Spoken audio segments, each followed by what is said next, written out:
Keep my wife's name out of your effing mouth.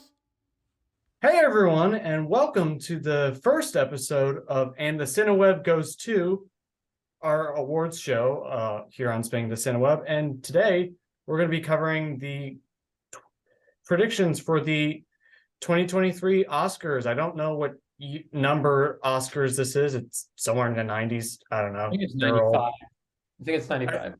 think it was something like that.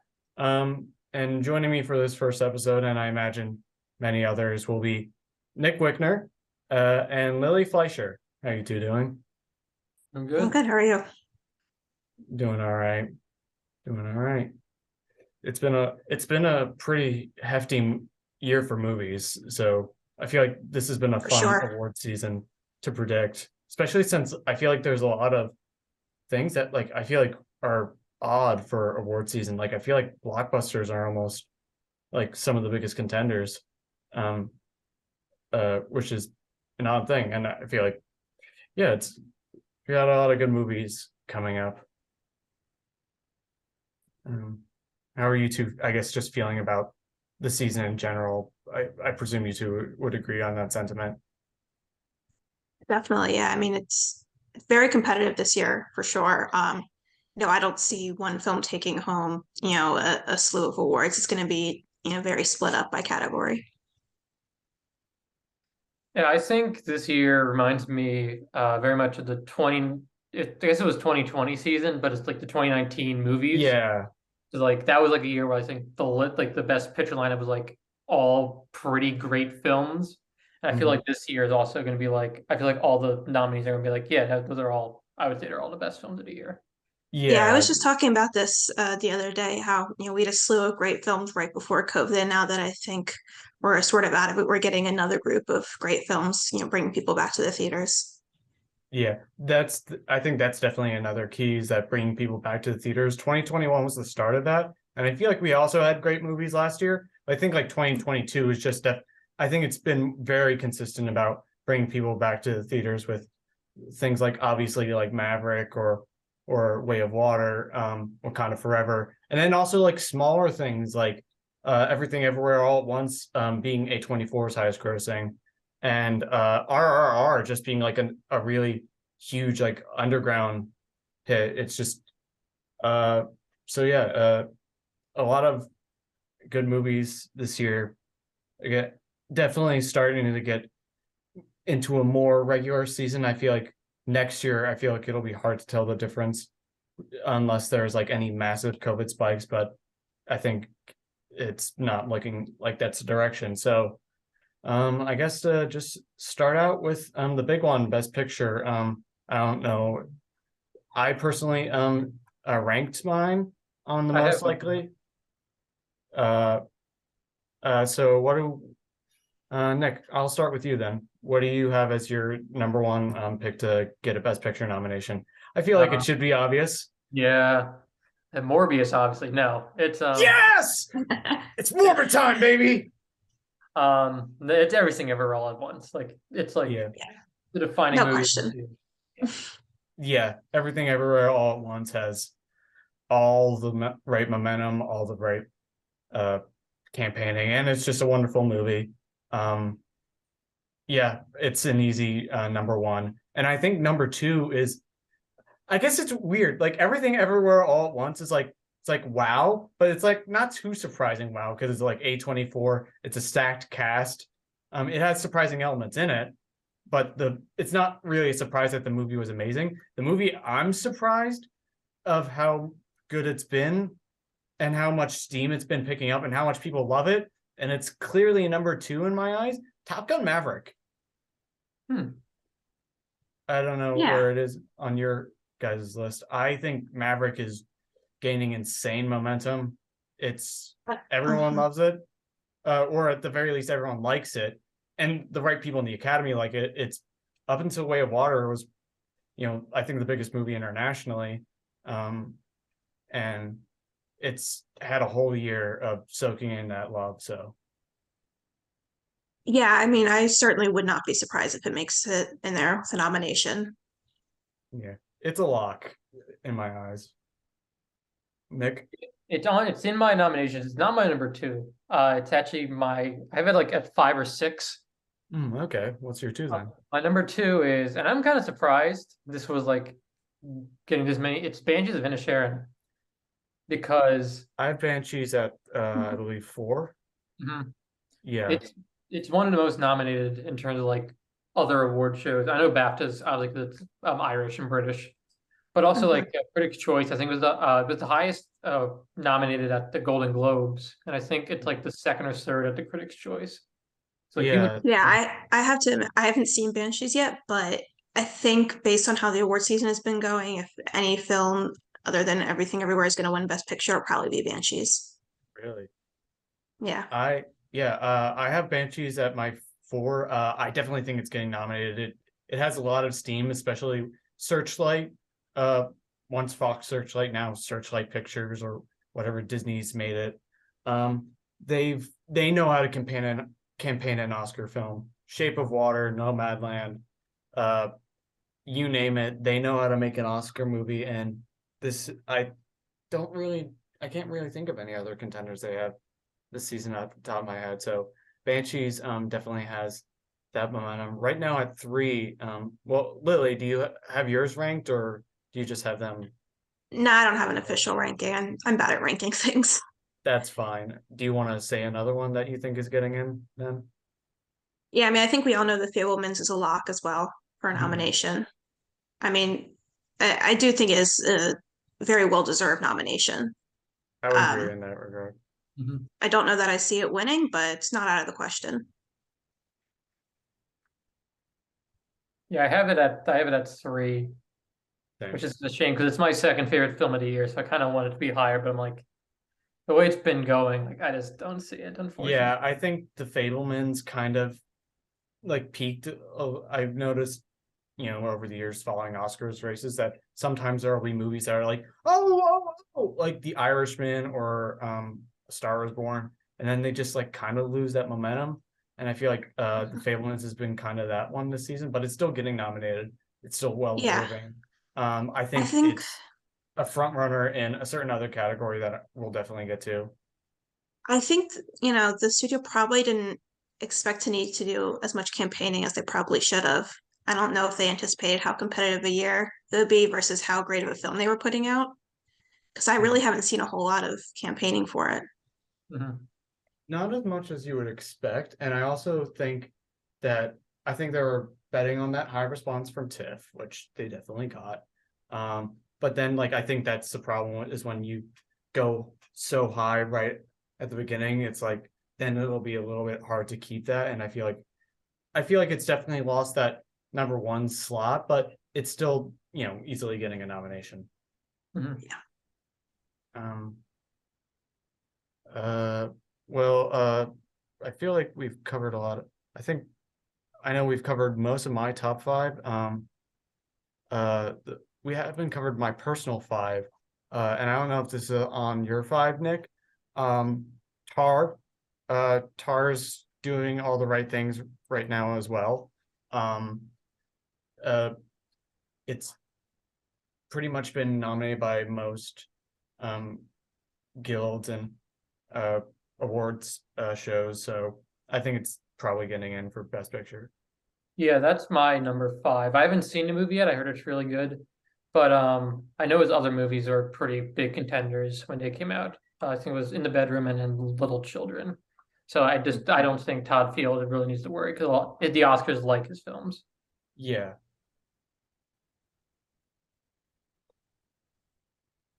Yeah, I haven't Um, Uh, seen it yet either, but I feel the same way about it. It's probably was definitely going to get in.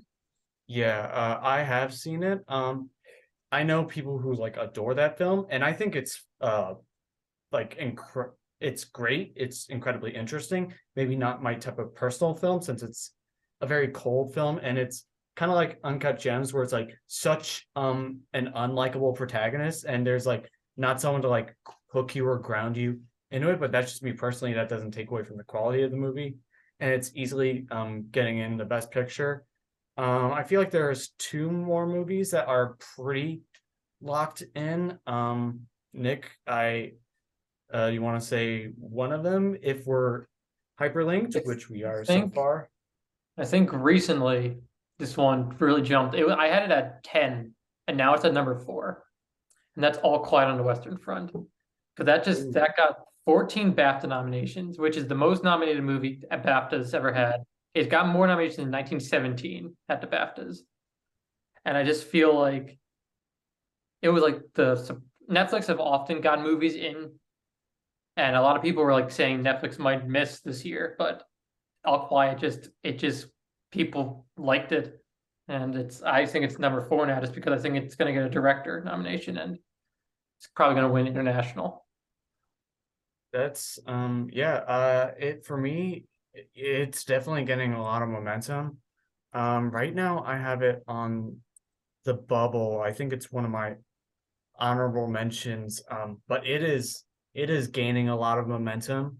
Um, the uh the international film, well, for some reason I didn't see it on predictions list, but the international film that I think could sneak in to best picture is RRR. I think that's got like a really good following, although All Quiet on the Western Front could easily make it in as well. I feel like there's been a good trend of international films getting their way into the top 10, and it'd be interesting to like have two big contenders there. I don't think either would have a chance of winning, but they definitely both have a very good shot. Lily, what do you think about those two?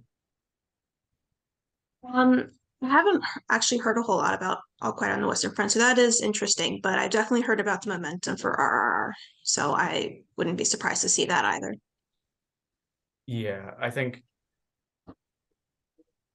yeah, I mean, All Quiet on the Western Front, I feel it's like it's a hard one to not include, but I think it's just like it's on that like bubble of it's very close. I feel like there's like 7 films that are like pretty like set in there. Um, for me, All Quiet on the Western Front isn't one of those, but it still has a very good shot, and it is doing a lot of the right things right now. I don't. The BAFTAs can be a pretty good indicator. I don't know how it did at the Globes, even if I'm not as much of a I fan think of the. All Quiet just got international feature just because like it's Yeah, not an American film. yeah. I think, yeah, I think it's got a it's got a really good shot. Another, I just wanted to say that my 6, that I think is pretty much a lock at this point is the moneymaker of them all. It's Mr. Jim. I think Avatar: The Way of Water is easily getting another Best Picture nomination. I think it's just kind of expected. People are just like, it's Avatar, it's Avatar. Because no matter what you thought of the movie, like the technical aspects of it are incredibly high, and I think that'll boost a lot of it in those with those branches of the academy. And then, I think just a lot of people really are taking to it. Yeah, I would agree. I have Avatar at 8 just because looking at like the other like most I think BAFTAs really like did not nominate it from it got VFX and it got production design, I think, or sound. But like Yeah. it I just think for one, it is a sequel to a movie that did very well at the Oscars. So Mhm. usually it depends like on the if the sequel is like really good. Like it could be a Godfather Part 2 where it gets a lot of nominations, or it could be like the Two Towers, which got 6 and only won 2. Mm. And I just feel like if it's not getting much above the line stuff, I think I have it for at least 3 other categories or 4, but I don't think that's enough to make it like a top 5. But it's in the top. I think it is going to get nominated just because how successful it is. Mhm. One we haven't mentioned yet, I don't know where you guys have this on your list, but I think Elvis could get in there. Yeah, Elvis was next up on my list. I Mm. think I think Elvis is for a June release. It stayed in the race so well. So Mhm. I think that momentum that they've had. I don't think they're losing it. Um, Yeah, I have Yeah. Elvis. I have Elvis at 7, and it's from what I've been seeing, it's been getting a good amount of like tech stuff. So I yeah, think it might be one of the most nominated films of the night. Maybe yeah, not no, And always the one. yeah, and I think Austin Butler's Golden Globe win will really, add to the momentum and at least carry them through to get a nomination. I have no idea how the rest of the season is going to go in that regard, but I think it'll yeah. definitely get them the Best Picture nom. I think it's definitely getting in there. I think Austin Butler, I'm sure we'll get to him later, but he has like I don't it's hard to say if he could win, but he's definitely getting in and it is going to get a lot of crafts nominations. Like I mean I liked the movie. Nick, I know you personally really took to it. I did like it. Um, Yeah. yeah, it's just I don't know. It is kind of weird to think how this movie is like getting so much. Because even though I liked it, I'm like, it's still a Baz Luhrmann movie. It's probably gonna be like costumes and sound. Mhm. Like it's like people are like predicting cinematography and like editing. And I'm like, okay. Yeah, it But is interesting. Baz Luhrmann is usually a very divisive filmmaker, and it seems like this is one of his most liked movies. I think mhm. also just focusing it on Elvis. I also feel like this this isn't the best mindset, but the passing of Lisa Marie Presley is definitely gonna have an effect. It's not the thing that we like to think about of factors, but it's definitely a factor. Yeah. So that's my 7. And that's like basically where we reach into the zone of like question marks or like highly likely but hard to say. Right now at 8, and I'm hesitant. I was almost tempted to bump it off, but I think Women Talking still has a good shot. I feel like it is losing some momentum, but I feel like I agree. yeah, I feel like once awards season kind of got started, I haven't heard much about it in the last week or so as I did, beforehand. mm, And they haven't won a whole lot yet.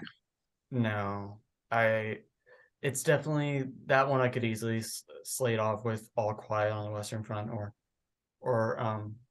one of my other honorable mentions, but I still have it in there. I also just kind of hope, for the sake of Best Director, that it's not a sausage fest because I think Sarah Polley still has a good shot there. It's definitely, again, losing momentum, but I think it could still get there. I think the problem is that not a lot of people are having seen the movie. I haven't seen it. I mean, I've been making an effort to see it, but I haven't seen it personally. And granted, Academy members aren't in that same boat, but it has been losing momentum in um, ways. Nick, where do you fall with Women Talking?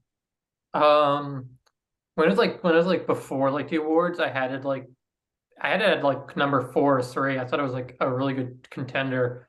Like recently, like the fact that it didn't get any supporting actresses, the fact that Says, it missed screenplay at the BAFTAs was kind of like I still think she's getting nominated for screenplay, and at least I think the score is going to get in. yeah, But I think it's going to be like I think it's only getting those two. I don't think it's going to get. I just think because even though I like Sarah Polley, I kind of want her to get into director. I just don't think like the film has enough like attention to really benefit to really push it in there as like even a save or whatever. yeah. At this point, I was kind of hesitant on it anyway. I still need to see the film, and I haven't seen a lot of Sarah Pollock's films anyway. I was thinking of even seeing it this weekend, but yeah, it's definitely lost momentum, but it's still got a solid shot. Nick, anything else that hasn't gotten brought up yet? One that I was like that sort of like came up and down this season was The Whale. Mhm.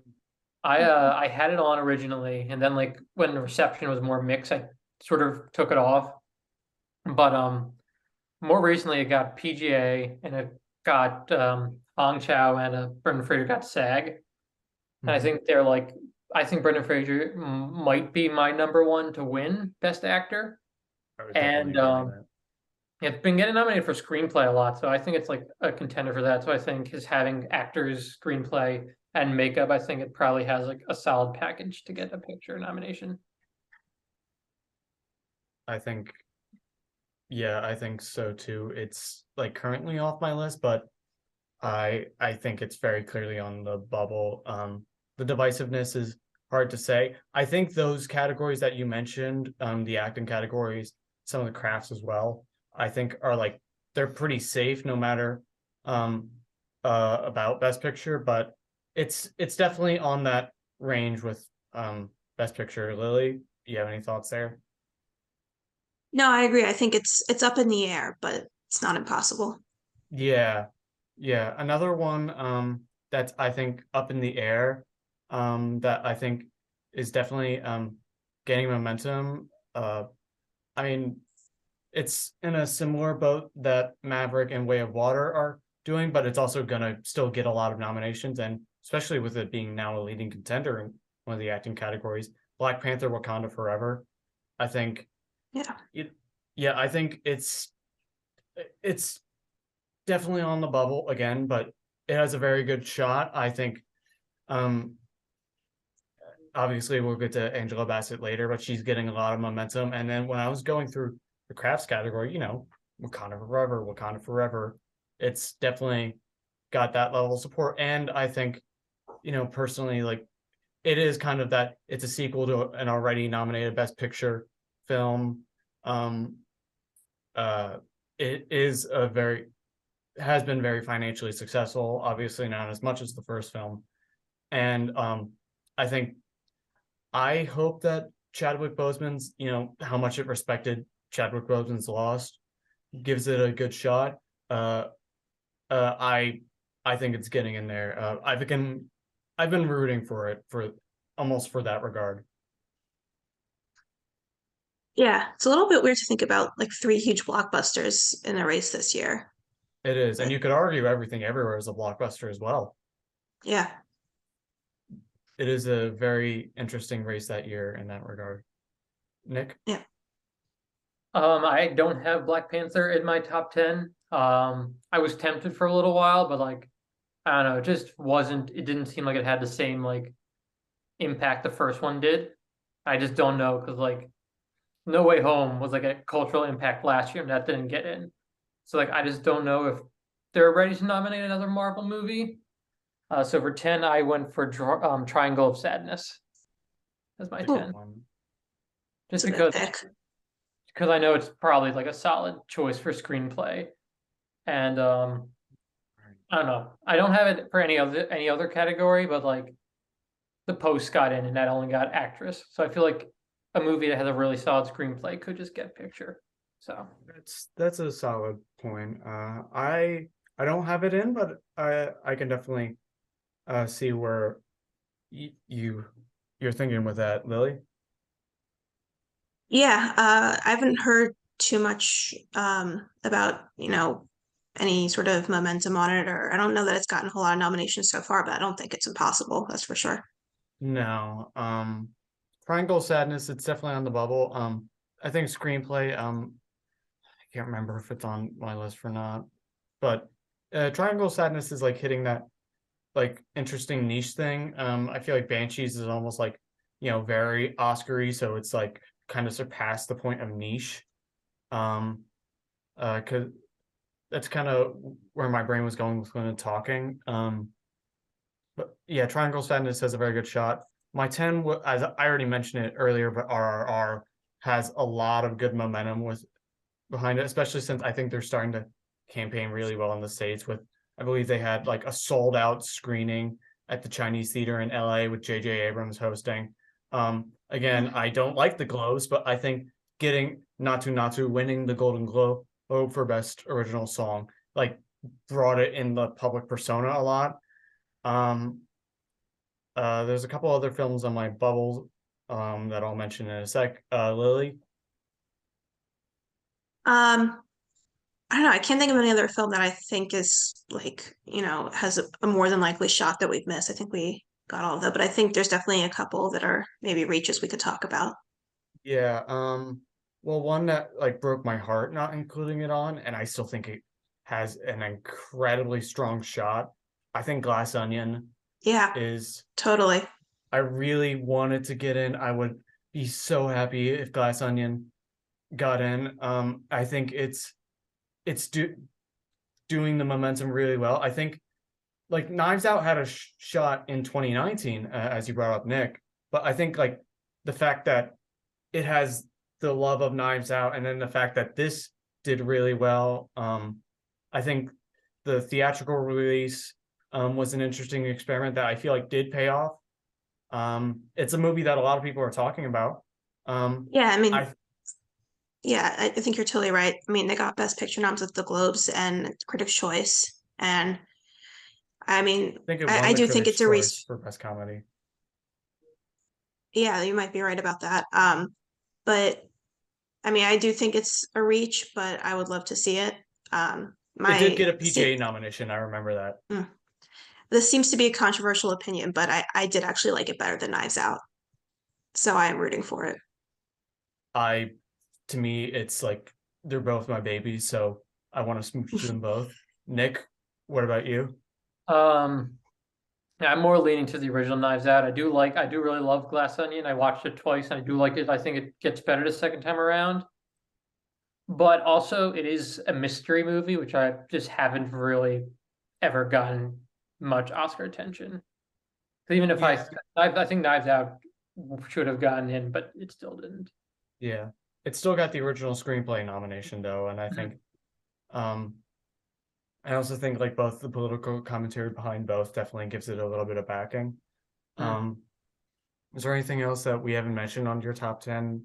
Like I think we've covered it all if I'm doing I the think I math got all my correctly. top 10 covered. Yeah, I don't know if I'll include graphics or not. I don't know. That's a I good question. one more that we haven't mentioned, Babylon. Yeah, Oh, yeah.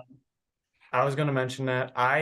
It's definitely got a shot. I mean, I thought it was an incredibly interesting film. I It's not on my personal top 10, but it's also was very fascinating. It's gonna it's definitely gonna get some crafts nomination. I think the divisiveness, like the whale, I think it's been divisive, but I think like Babylon is like very divisive, but also there could just be Oscar voters being like, Damien Chazelle, Hollywood. That could get it on Yeah. there. I feel like it's kind of got that Nightmare Alley spot in that regard. Oh, speaking of Nightmare Alley, um, Del Toro's Pinocchio does have a shot. Um, I don't think it's as likely as a lot of these other films that we've mentioned, but I feel like Del Toro's Pinocchio, it's got Del Toro. It's clearly the leader in the animation category. It could get other nominations as well. So I think that's got a shot, certainly. Yeah, I don't know how likely. I mean, I think it would be cool to see, but it's such a competitive field this year, and It really animated films is. have a hard enough time making Best Picture. They really Mhm. do. And I feel like blockbusters are already covering a lot of that ground that they would be trying to go for. Yeah, Yeah, I don't really see Pinocchio. I I I love Babylon. It's one of my favorite movies of the year, and it's just a shame how people just don't like it. Like I understand why. I know it's insane that movie, it but really is. Yeah.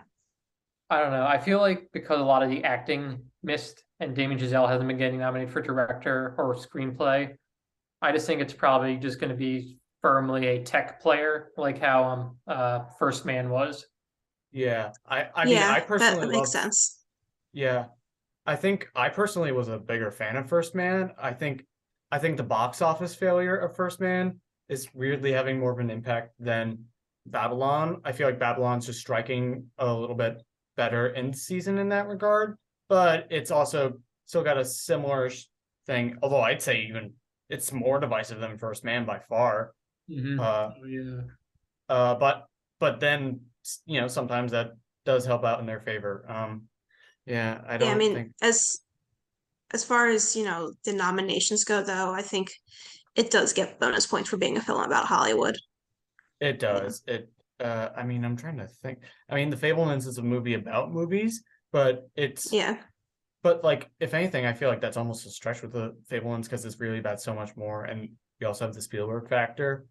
Um, let's see. Yeah, nothing else really about the business, so it definitely has that angle. If it makes the thing on nominations, I wouldn't be surprised. I would just be curious to see what it would be taken out, especially since they usually do Best Picture in alphabetical order. So that'd be one of the first things listed, and it'd be like, oh, now what's off?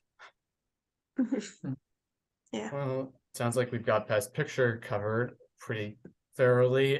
Which category do we want to go on to next? I Before think guys, Best Actress. Oh, Best go ahead. Actress. Okay. yeah.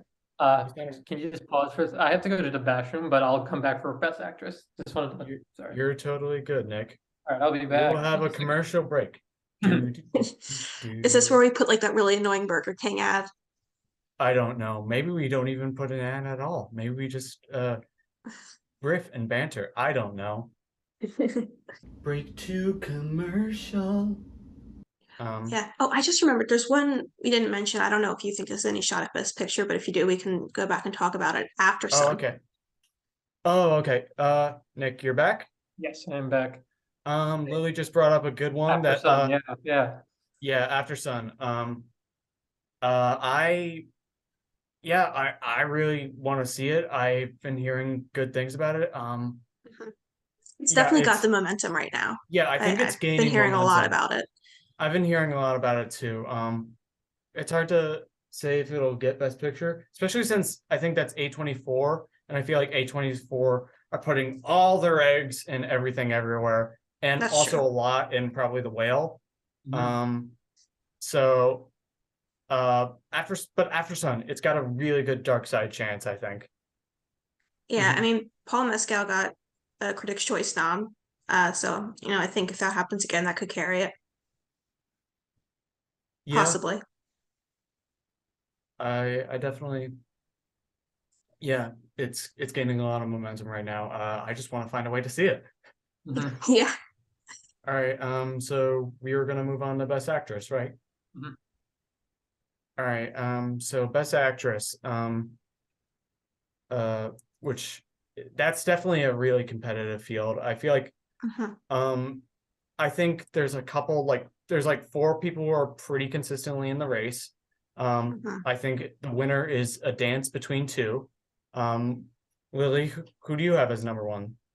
I feel like I know, but I just want to hear you say it. I mean, I think it should be Michelle Yeoh, but I think it's gonna really be a toss-up between her and Kate Blanchett. Uh, I agree with that. I mean, I have Michelle Yeoh as one, but Kate is two. It You could really flip flop the two. It is going to be a dance to the death with those two. Nick, I also have Yo winning, and then Kate Blanchett is two. I yeah, think just because Kate Blanchett has already won two Oscars at this point, hmm and she won not too recently ago. She won for Blue Jasmine, and I just feel When like was that actually? I think it was 2013 or 2013. 2013. That was 9 years ago, Nick. I mean, still, like in terms of Oscars, like I guess Dana True. Day-Lewis won less time for Link between Lincoln and There Will Be Blood, And Tom Hanks. and Francis Tom Hanks, Francis McDormand, but also I don't know. I feel like Everything Everywhere just feels more rewarding, like for the Oscars to get right. And I know Tar is I've heard it's a really good movie, but like I just think it's Michelle Yeoh's season. I feel like Yeah, Yeah. she does a lot. I feel like she just does a lot. She has to not only act, she has to fight. She has to do all these wacky, like weird things. She has to get on a guy and control his hair, like Raccacoonie, Raccoonie. and Yeah, yeah. has to play piano with her feet and do all this weird stuff, which I think is like pretty impressive. Or I feel like And the Kate fact that Blanchett, that's appealing to Oscars voters is Mhm. already impressive. Yeah. And then after all Yeah, that, it makes you cry. Oh yeah, true. exactly. Yeah, Michelle Yeoh, she's definitely got all of that. And Yeah. also it's a bilingual performance because she speaks Oh yeah. I uh didn't even think about that. Cantonese or Mandarin. Man, I think it's You're Mandarin. speaking. Yeah. Maybe I'll correct myself. I don't know.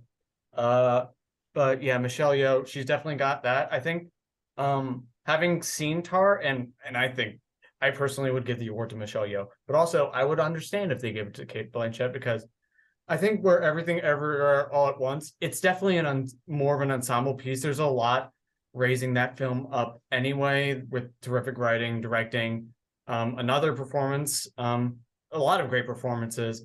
Tar is Kate Blanchett, and not that the other things in Tar aren't bad, especially the direction, but it is solely on Kate Blanchett. She is the thing taking you through that film. She is just like, you can't take her eyes off her, which, I don't think there's a single scene that she's not in that film. She nails it. I think she won Critics' Choice. Uh, and I think the thing that, I think that's focus. The thing that they've got going there is that I think they're probably putting all their eggs in that Kate Blanchett basket. Everything Everywhere All at Once is going for everything. So it's going to be a bit of a challenge in that regard. But I think it's really like a flip-flop case. I would be happy if both of them won. I think obviously Michelle Yeoh would like be, nice. Especially since it feels like such a celebratory movie of her career. But who doesn't like Kate Blanchett? I mean, I liked Nightmare. I didn't love it, but she was great in it. I think it'll be interesting tracking that race throughout the rest of the award season, because Michelle Yeoh won the Globe and Kate Blanchett won Critics' Choice. So I don't know. We'll have to see how the rest of it shakes out. Yeah, definitely.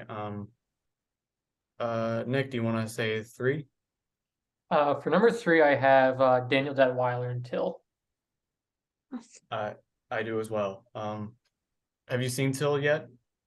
I have not. I've heard it is really good though, and I do feel like this is going to be its only nomination, but I feel like it's just like one of those strong, like it's her movie basically. I feel like she's just going to get it just because.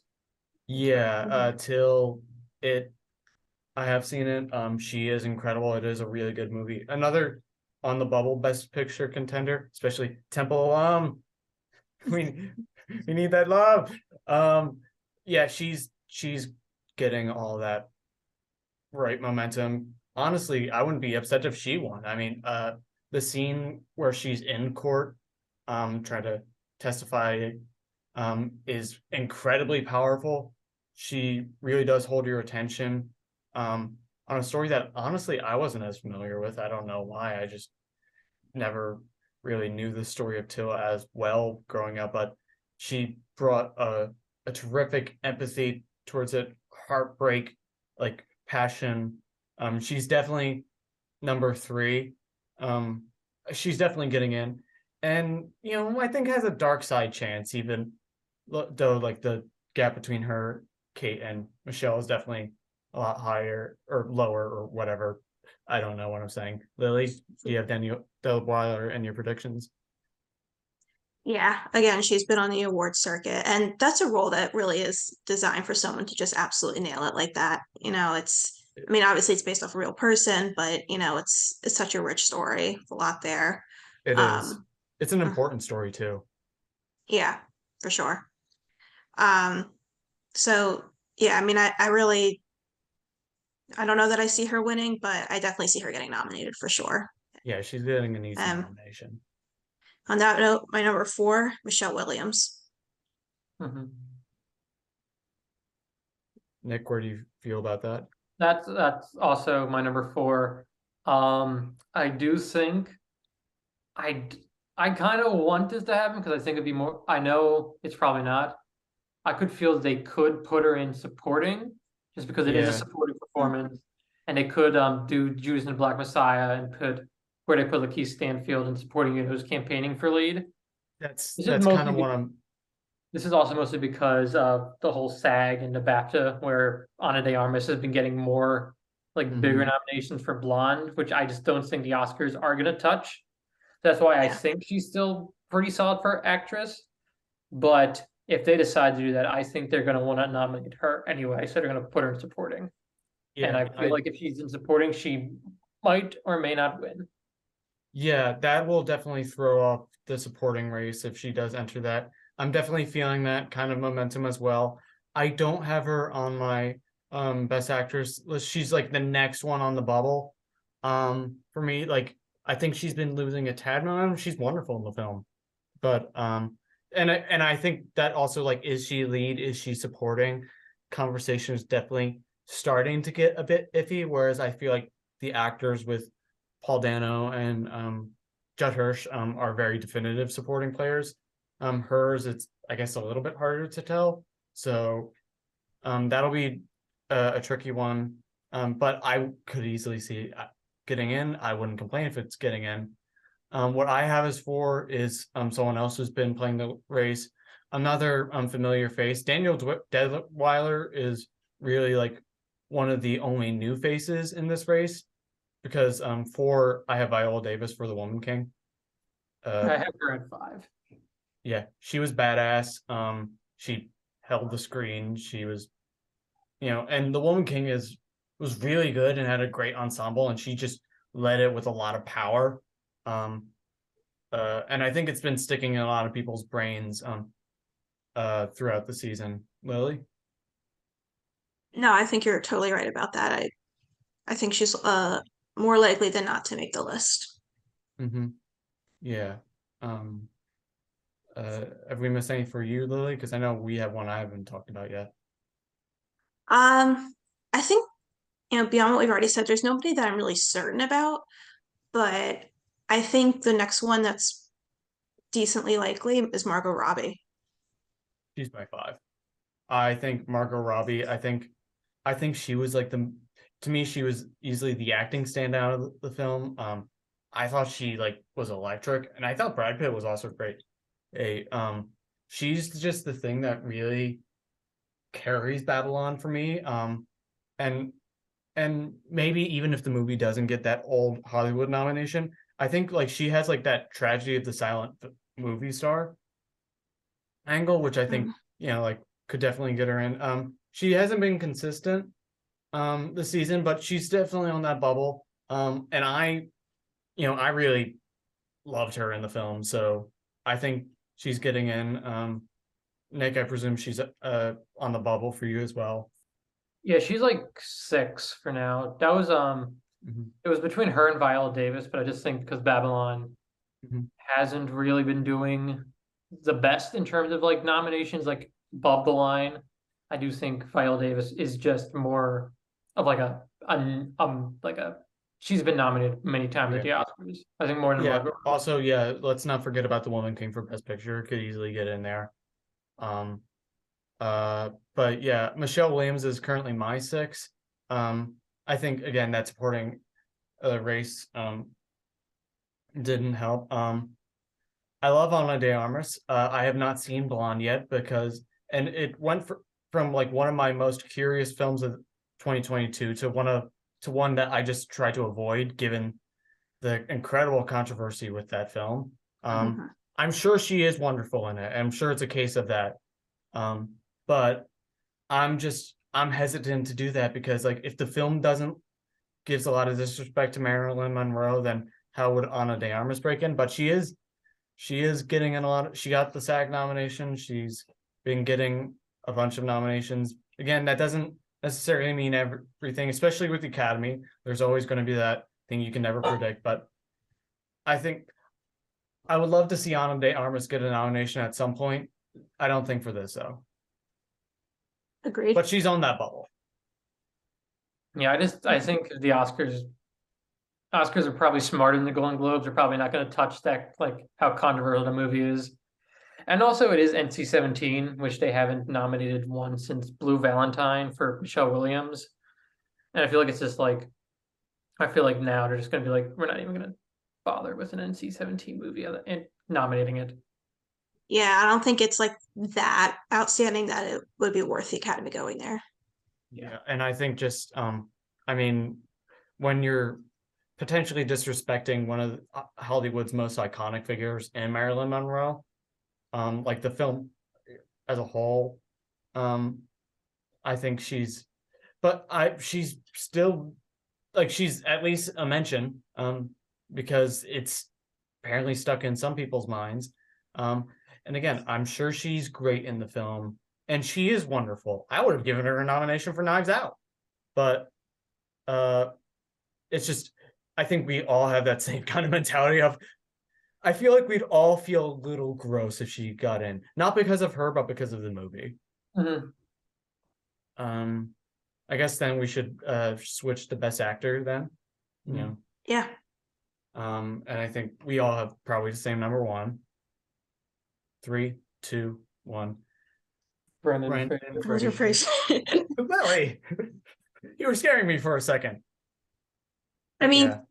no, I do think Brendan Fraser is definitely a lock for the nomination, but I mean, almost just as evenly with him as Austin Butler. And I would Austin even, I would even throw Colin Farrell as like he's winning Definitely a lot. not. And I feel like it's gonna be like a 3-person race. Yeah, I feel like Colin Farrell's yeah, okay, so we already listed like basically the 3 consistent contenders.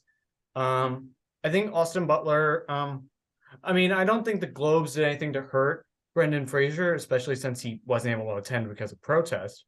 Well, actually, no, wasn't able to attend, chose to not attend. I know my words. But it definitely boosted Austin Butler in The Private Eye, and there was more support behind Elvis overall, but you know, Colin Farrell and Brendan Fraser. I'm still on the Brendan Fraser train. I think he just, having seen all 3, he just brings so much power to it. But Colin Farrell is also great in The Banshees of Inisherin. How has he not gotten a nomination at this point? They're all going to be very well deserving of that, of their Oscar nominations that they're all going to get. Yeah. And I think those are all locks for sure. Beyond much. that, I mean, I'm not 100% sure of like what else would be a lock, but I think some other likely ones, Paul Mescal for Aftersun. He's Paul my Mescal. 5. Paul Mescal's gaining a lot of momentum. I probably could put him on. Right now, I have 4 as Bill Nighy. Because I feel like Bill Nighy's like kind of that. I feel like there's always that one film that I feel like not a lot of people have seen, but like still like gets in there. Yeah, I feel don't really like, know anything about Living, but he's made nominations lists so far, so certainly yeah, not out of the question. I've heard it's really good. I believe it's a remake of. I know it's a remake of a I think it's Kurosawa film. Kiru. Yeah, that's it. He's getting a lot of nominations. I don't know if he's gotten nominations before, but he's like a great character actor. I think he is definitely deserving of this. My 5 right now, I'm kind of surprised he's my 5, and I still haven't seen the movie yet. Which, given where we're at, feels odd. Is Adam Sandler for Hustle? I feel like that SAG nomination kind of threw me off guard. I don't know.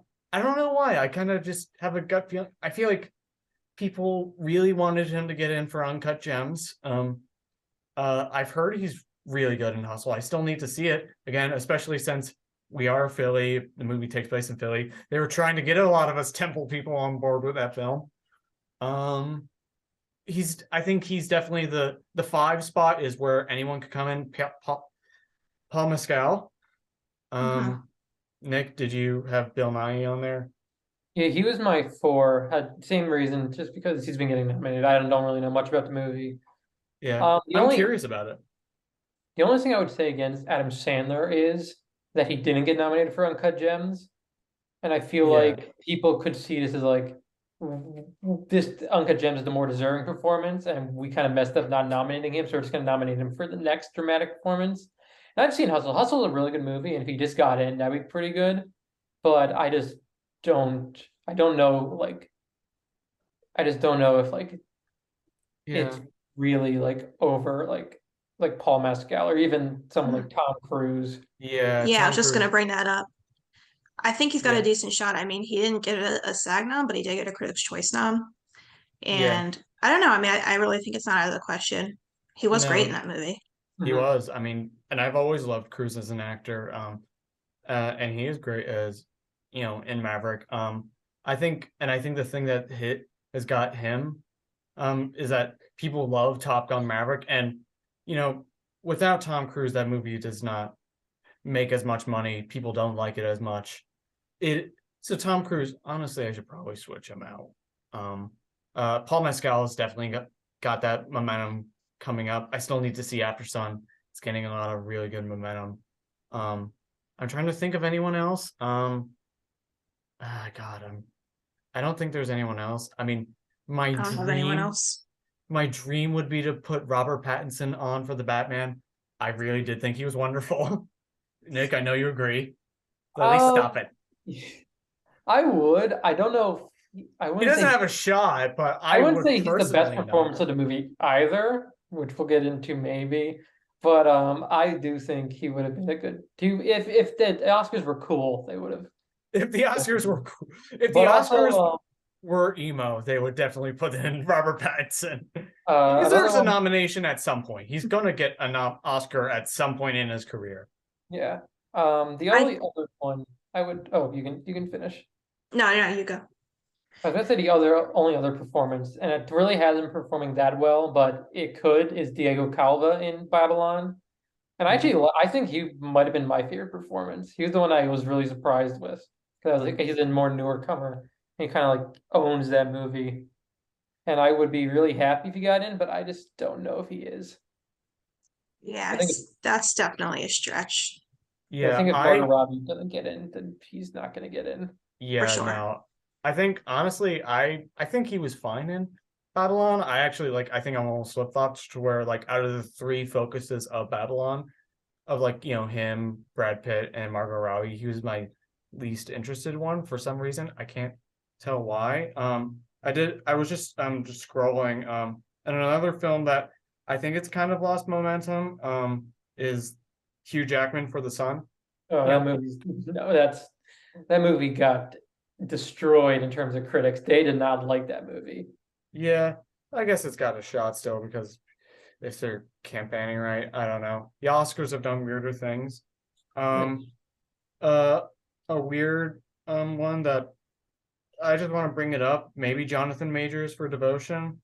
I don't think it's gonna happen, but it's not out of the realm of possibility. I've heard good things about the movie. I've definitely heard good things, but I don't think it's pretty likely. And I think Jonathan Majors has a lot of good momentum going with him right now. I think if anything, if he got in, I feel like it'd almost be a little bit of a we're really excited to see you as Kang and in Creed 3. I could see him maybe getting nominated for Creed 3 because I know he's playing the antagonist, and yeah, I feel like that'll just depend on if Creed 3 can keep that momentum throughout the year, because I don't think Creed 2 got anything. Creed 1 did with Sylvester Stallone. I don't know. I feel like Creed 3 just could be the one because it's Michael B. Jordan directing. Yeah, I could feel like it could be this is a franchise we really haven't given much attention since Creed, especially where Frank did that one Best Picture in '76. So yeah, I could, but we're jumping way ahead. that's we'll have to worry about that. Yes. I want to get into Best Director. Yeah, just can we pause for just a sec? I gotta plug my computer in. I gotcha. Break to commercial.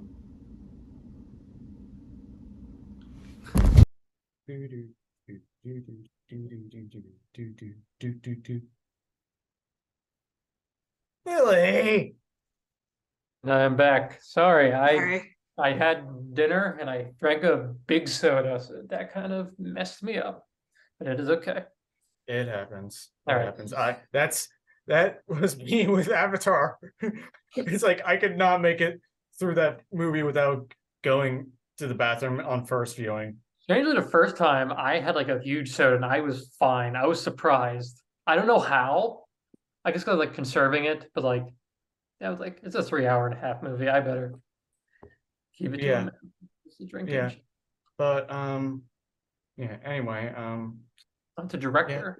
Yeah. On to director. I think we all probably have a same number one, and I think it's this film's best shot. 3, 2, 1. Steven Spielberg. That's even though, look, I love the film, and if it was doing much better, I would have put it number one. But What do you have as number Everything one then? Everywhere has been sweeping directors Oh everywhere. yeah. So I think just even though I in my heart of hearts I want Spielberg to win. I just feel like this is the Daniels. I love the Daniels, so I'm not going to be angry. They're just No, I think they they're just both getting the most. nominated. The Daniels I have at number two. Uh I think they're definitely they're getting that right momentum right now. They did a wonderful job directing Everything Everywhere All at Once. I think the reason I have Spielberg as one is because I think to me, like, you could forget that the Daniels directed Everything Everywhere.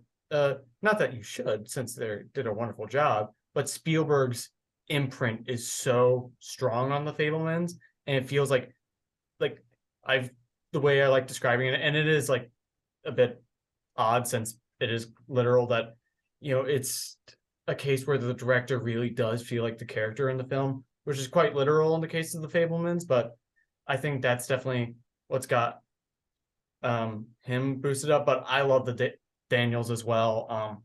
I think they're also an easy nomination. They would be a massive snub. Yeah, for sure. And I tend to agree with you. For me, just specifically on directing, I think Spielberg edges out the Daniels a little bit. I think there's so many other categories where like Everything Everywhere just sweeps, but Mhm. I think Spielberg's directing really, made that movie what it is.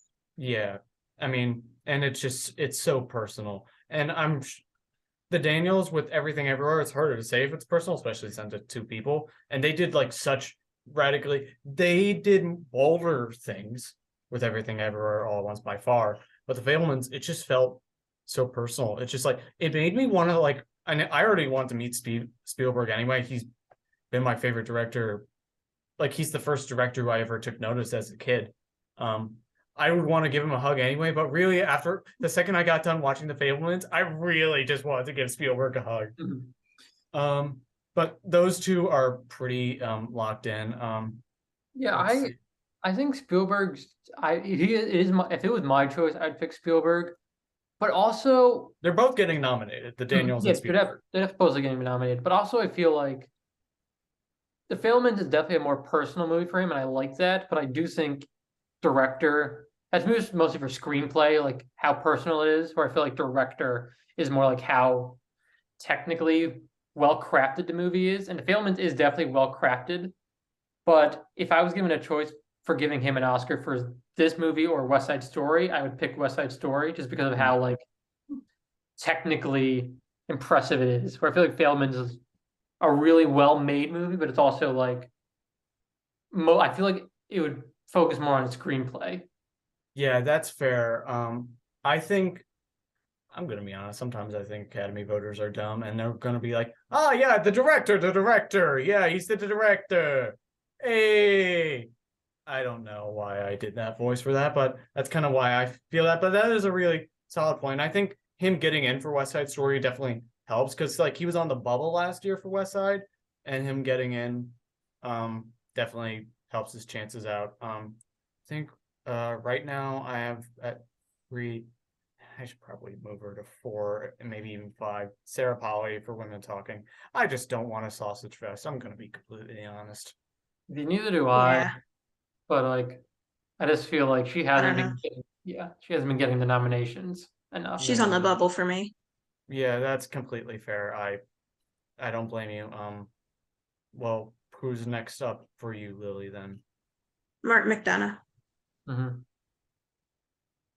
Yeah, he's got a lot of momentum going behind him. I have a weird hunch that he could get snubbed. I don't know why. Hmm. There's something. I feel Um, like he got snubbed for 3 billboards for director.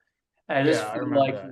I just feel like now they're gonna be like, yeah, we're just gonna keep you, and you already have a probably a top 3 contender as Banshees, Hmm. which is also a movie I think more of as a screenplay movie. I don't know if I really I think the do. directing is like It's been, yeah, he won It for was well screenplay at directed. least once so far, Yeah, I right? think honestly he's gaining momentum in the screenplay category. I think, to me, I think that's like a close runner up for who I think could win original screenplay. That's the thing is that I think he could get get snubbed from director, but someone who I think could get snubbed in screenplay, but definitely not director, is Todd Field. I think Todd Field is also pretty firmly in the race. Hmm. He's my 5. Yeah. Yeah. So how many? So that for you, Nick, that'd be 4 with Daniel, Spielberg, McDonough, Field. and Field. I have Edward Berger for All Quiet, just because ever since I want to say 2018, they've nominated a foreign film director. Yeah, 2018. Usually one that gets in the Best Picture, and I feel like he's just most recently at the BAFTA, where it's like the most nominated movie. And I just feel like it's kind of hard to not nominate him, because I haven't seen All Quiet like in full, but I've seen scenes, and I'm just like, it's so technically well shot and well put together that I feel like it's kind of hard to not. And there's not really a movie like it this race. There's not really a war film. And also, war films usually do get director nods, like Saving Private Ryan in 2017, Hacksaw. And I believe All Quiet on the Western Front was like the original was like the second Best Picture winner like ever. I think it was second or third. Yeah, so it's got a lot of Academy history. That's a very good call. Right now I have at 5 Joseph Kosinski for Top Gun Maverick. I think Maverick's just playing like all the right cards right now. And it's like and at first I was like worried, since like, which is weird because I've always loved Tron Legacy as a kid. I haven't gone back to it in years, but I still have a fondness for that movie, even if I don't think it holds up whenever I got back to it. But I remember being worried for Maverick, since I heard that Oblivion movie that he did with Cruise was not as strong, but then he did a wonderful job with Maverick. And I think the fact that cinematography is definitely a lock for Maverick, I think helps his chances with directing, especially since like that is like I feel like that's like a surprisingly understated case, where like there's like certain scenes where it's like, yeah, you could call that shot, but like the plane sequences, like how do you direct that? Yeah, I agree. I'm kind of stuck between you guys here as for who to pick for a 5th spot. I mean, I do think, Alex, you had a good pick, but I think there's also a good point to be made about the foreign film. But in that regard, I would say it'd probably go to Roger Mooney for RRR. I think RRR has a very good shot there. I actually have RRR as a surprise in another category, but the director, it could easily get in for RRR. Another one who I feel like he could easily just get in on name value, James Cameron. I mean, yeah, he's on my bubble, as well as Baz Luhrmann for the same reason. Yeah. Oh yeah, Baz. I think Baz honestly has a higher shot than Jim, but I mean, but they're both like names. I think that helps both of them out a lot. Any other ones on the bubble you want to mention, Nick? Well, let's see. I don't really think so. My only issue with RR, and I don't think it's not possible for Best Picture. I just think the reason, because it's not India's pick for foreign feature. Yeah, I did notice that when I was looking it up, which is weird. It's weird. Like, I think it was before, like how much people loved it. Yeah. And like I don't know if it's a case where they can nominate both. I think I think it's like you only pick one and they already made a choice, like before RR really picked up, which is a shame. But also, Avatar could happen. Also, maybe Aftersun for Charlotte Wells, because I've heard that movie is really well directed, and it could be like, if they want to nominate a female director who might have a stronger time for picture, it could be her, because Aftersun might be a bigger contender than we're talking now. Aftersun is gaining nice momentum, so I think that could also happen. Someone who I'm sad isn't a best director contender is Ryan Coogler. I think he did a wonderful job directing Wakanda Forever. And I think I really just like feel for him. Like he was so close to making that film before Chadwick Boseman passed away. I think never, I think Star Wars handled Carrie Fisher like decently, but I think like what Wakanda Forever did is like maybe some of the most sensitive I've ever seen any film deal with the loss of one of its lead actors. So I think he should be in the race, but I don't think he's getting in. But I would be happy to see him get in. I don't think they would put in Del Toro for animation because I think animation, well, that's a whole other thing. Like in a perfect world where they didn't discriminate against animation, I think he have a shot. I also really liked what Darren Aronofsky did with The Whale. I don't think he's got a shot, but I actually really liked what he did with that film. I think it's one of my first Aronofsky's, so maybe that makes me a little biased, but I think we have a lot of good director contenders. We want to move on to supporting actor or actress first, because I feel like those are always usually next. I will just say one more thing about director real quick. I would say Charlotte Wells, I agree, is probably my next bubble pick. I mean, it's a little weird because I never know, like with the Academy, how conscious they are and how much they, consider being political. But I mean, I think, they know the backlash they'd get if they nominated 5 white men this year, even though they happen to be, the strongest contenders. I think Daniels, I think, does have one true. half, Mhm. but that's still not great. No. Yeah. Yeah, no, that's kind of why I still had Sarah Polly on, for Women Talking. Charlotte Wells definitely is gaining momentum. Clearly, I need to find out a way to see Aftersun. We should all do that right after this. Yes. So supporting actor or actress?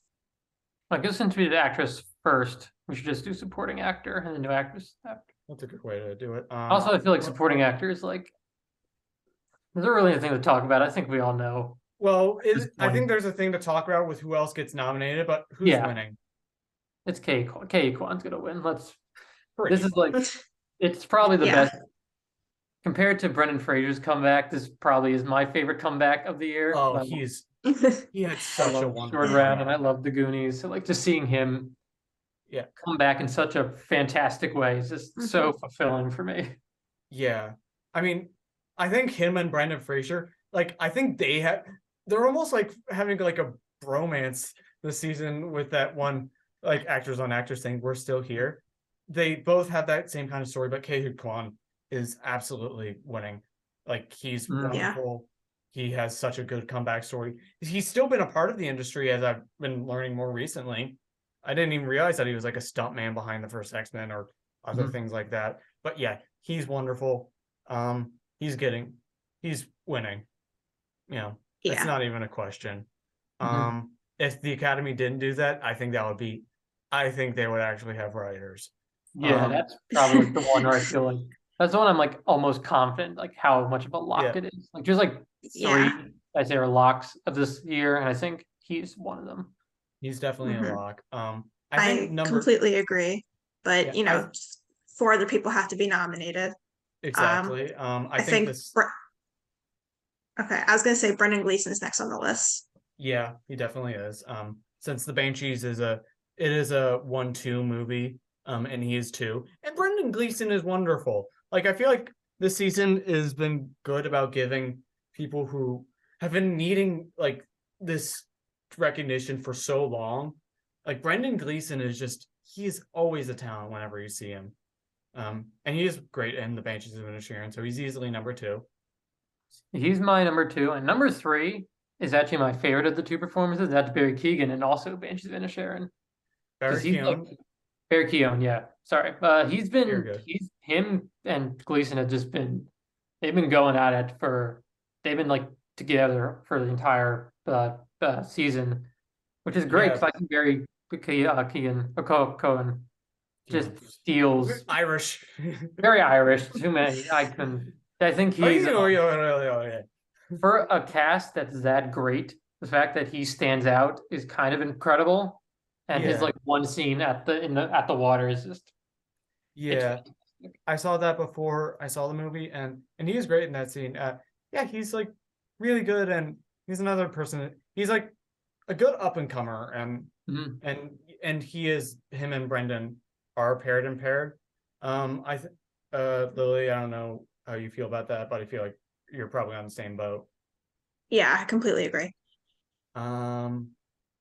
4, I think that's where we well, 3 or 4. I think that's where we got to talk about the Fablemans, Mhm.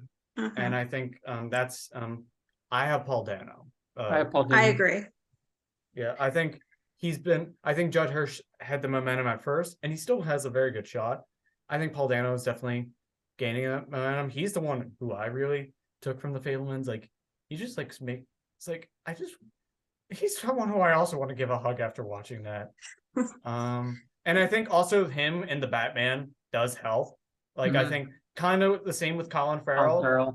Farrell. You know, him in the Batman definitely helps because he was a very memorable part of the Batman. And you know, I think he's definitely getting the nomination there. And I think Judd Hirsch has a very good shot at also getting in, which would be very interesting to have supporting actor have like 2 movies get 2 actors in. That's It Yeah. is very interesting, and I have a very dark horse thing for 5 that nobody's talking about. I think everyone should talk about, even though it's in a movie that everyone's already talking about. James Hong for Everything Everywhere All at Once deserves more attention than he is getting. that is a good. Yeah, the same reason why I just can't is because Banshees is already going to get 2 nominations, and for a first in I think a while, I have 2 nominations for the same movie in supporting actress. Okay. And I do think James Hong should get nominated. He's really good, and I think he's like in terms of like comparing him to Judd Hirsch as like the 2 bigger like veteran actors as supporting cast. I feel like he has more screen time, but also it's a very funny performance, James Hong, because he's like in the robotic wheelchair. Yeah, I also think he's heartbreaking in that too. Just the moment when he says, well, I mean, slight spoiler, but when he, you know, like says girlfriend in Mandarin, and she's like what is it? Like, I don't know. I think I'm almost just like I'm trying to will that into existence right now. I think he could also have that weird Judi Dench energy that she had last year. But that was at the expense of the other supporting actress for that is Belfast. true. So I That is feel like true. I don't know. I just feel like he's definitely dark horse. I'm not gonna lie about that. Mhm. But I just want to will him in existence because Yeah, I think he deserves to be a part of it. my dark horse that I don't have at 5, but it could be is Brian Tyree Henry in Causeway. He Mhm. probably would be my 6. I think he's getting a lot of good momentum right now. But my 5, and I don't know if I really believe this, but it's Eddie Redmayne in The Good Nurse. It's because he's been getting it everywhere. Like he's been getting more than like other Yeah, people. Like I have no clue how good that movie is. What I kind of always hear whenever I hear him getting a nomination is like, oh, but I guess so. I like Eddie Redmayne. I like Eddie Redmayne. I just feel like it is kind of like if it was up to me, and this would never get nominated, but I would, if I could vote for them, I would put Justin Long in Barbarian in supporting. He's one of my favorite supporting performances, but obviously the Oscars would never go for that. Oh no. But like, Yeah, no, it's maybe I would maybe go for what's his name from Nope for horror. I forget his name. Stephen Yeun. Not Yun. Oh, Yun is also terrific. Angel or Brandon Pereira. Yeah, that guy. He's wonderful. Yeah. Nope. And also I'm just looking at my like best of list right now. Oh, I mean, in theory, they could play him as a supporting player. Gabby LaBelle for the Fablemans. He also has a shot for lead. yeah. That'd be weird if Michelle Williams got lead and he got support. No, that would be. It would be weird, but I did think he was really great in that movie. Yeah. If like the Oscars nominated younger performances, I would say he should be like top 3 for actor. But they're not going to do that because again, the Oscars need to be cooler. Yeah, Justin, I was weirdly like lukewarm on Barbarian, but hey, good for you. Lily, is there anybody we haven't mentioned yet? No, honestly, this is a weird category. You know, we were talking about how competitive it is this year, but this one category is really not. Another one like people haven't been talking about, but I think he's like my 3rd favorite performance of the movie. Ty Simpkin in The Whale. Yeah, he's great. He just hasn't been getting anything, and I'm like, he's my Yeah. third favorite actor in that movie. Yeah, he's great in that movie. He has really an outside shot. I also saw like one thing that said this like a while ago. I don't think it could happen, but if Tom Cruise gets in, Miles Teller in theory has a shot, and he was great in Maverick. I think that's a stretch. I agree. It's a stretch. I do think if there would be a supporting performance, even if it was a very small one, it should be Val Kilmer, just because it's like he Oh got yeah. snubbed for Tombstone all those years Oh ago, yeah. But I and think it's that would such a be like a hard performance to like it ignore, is. But I because feel he's like like yeah, Val Kilmer was the person who made me cry for Maverick. So mhm. I would respect that. I think it'd be a stretch, but I think Yeah, it's definitely a stretch, but um I think yeah, I think that's pretty much supporting actor covered, where pretty much the winner is guaranteed. well, actually, And then there's one more for supporting actor. You can't count out Tom Hanks in Elvis. you can't. You You're also can't right. count him out for I don't. That's a No. joke. It is. I I I watched liked him in Elvis. I'm gonna be honest. I actually liked him because I wanted to punch Tom Hanks in the face, which you never want to do with Tom Hanks. It's I just watched House of Gucci yesterday, and it's like it reminds me of the Jared Leto. Everyone's saying Jared Leto is going to get nominated for supporting actor, and it's just Yeah. I guess I actually liked Tom Hanks in Elvis. That also I think that made me remember about A Man Called Otto for lead actor. I don't think it's got as much momentum as like Paul No. Mescal or Tom Cruise, think but it's he's got he's got like a shot. It wouldn't surprise me. It could be like the well, I mean, it's been marketed as a feel good movie, which it like really shouldn't have been given the themes of that film. But having seen it, he is wonderful in it. And you know, people who doesn't love Tom Hanks? So I think that could always help. I guess now we're probably on the screenplay. or supporting actress. Yeah. Oh, supporting actress. I'm an idiot. Then we'll do Right. screen. Yeah, I think supporting actress. Yeah, supporting actress. I'm kind of surprised who's become the number one. I'm not disapproving at all. Yeah, Black. Yeah, I think we all know Black Panther. Yeah, Black Panther, Mhm. Angela Bassett. Yeah. Lily, have you seen it? I haven't seen it, but I can tell by her energy how great she is in that movie. Yeah, Um, it's yeah, so that wouldn't surprise me at all. And obviously, she's doing well so far this season. she is. I mean, she'll almost certainly get nominated. I think she's a decent shot to win, but Yeah, this one's a little bit more competitive. this one's I thought this one was more competitive. I think it's kind of reminding me of 2 years ago where I feel like supporting actress was kind of all over the place, and then Young Jun Young like went all the way for Minari. But Angela Bassett, she's gaining a lot of momentum. I think you should see Look on Her Forever, Lily. I think she carries the bulk.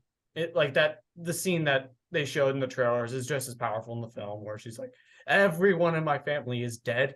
It's just like she really does carry the bulk of that loss for Chadwick Boseman, and like Yeah. and I think like it's I was just say I watched 911, so I know she has it in her. That's oh no question. she's who's never loved Angela Bassett? I mean, and she's great in the first Black Panther, but I think like whereas like she's just one part of an incredible ensemble in the first Black Panther, and Wakanda Forever is also an incredible ensemble. But like she like is like god damn, like it goes to that level.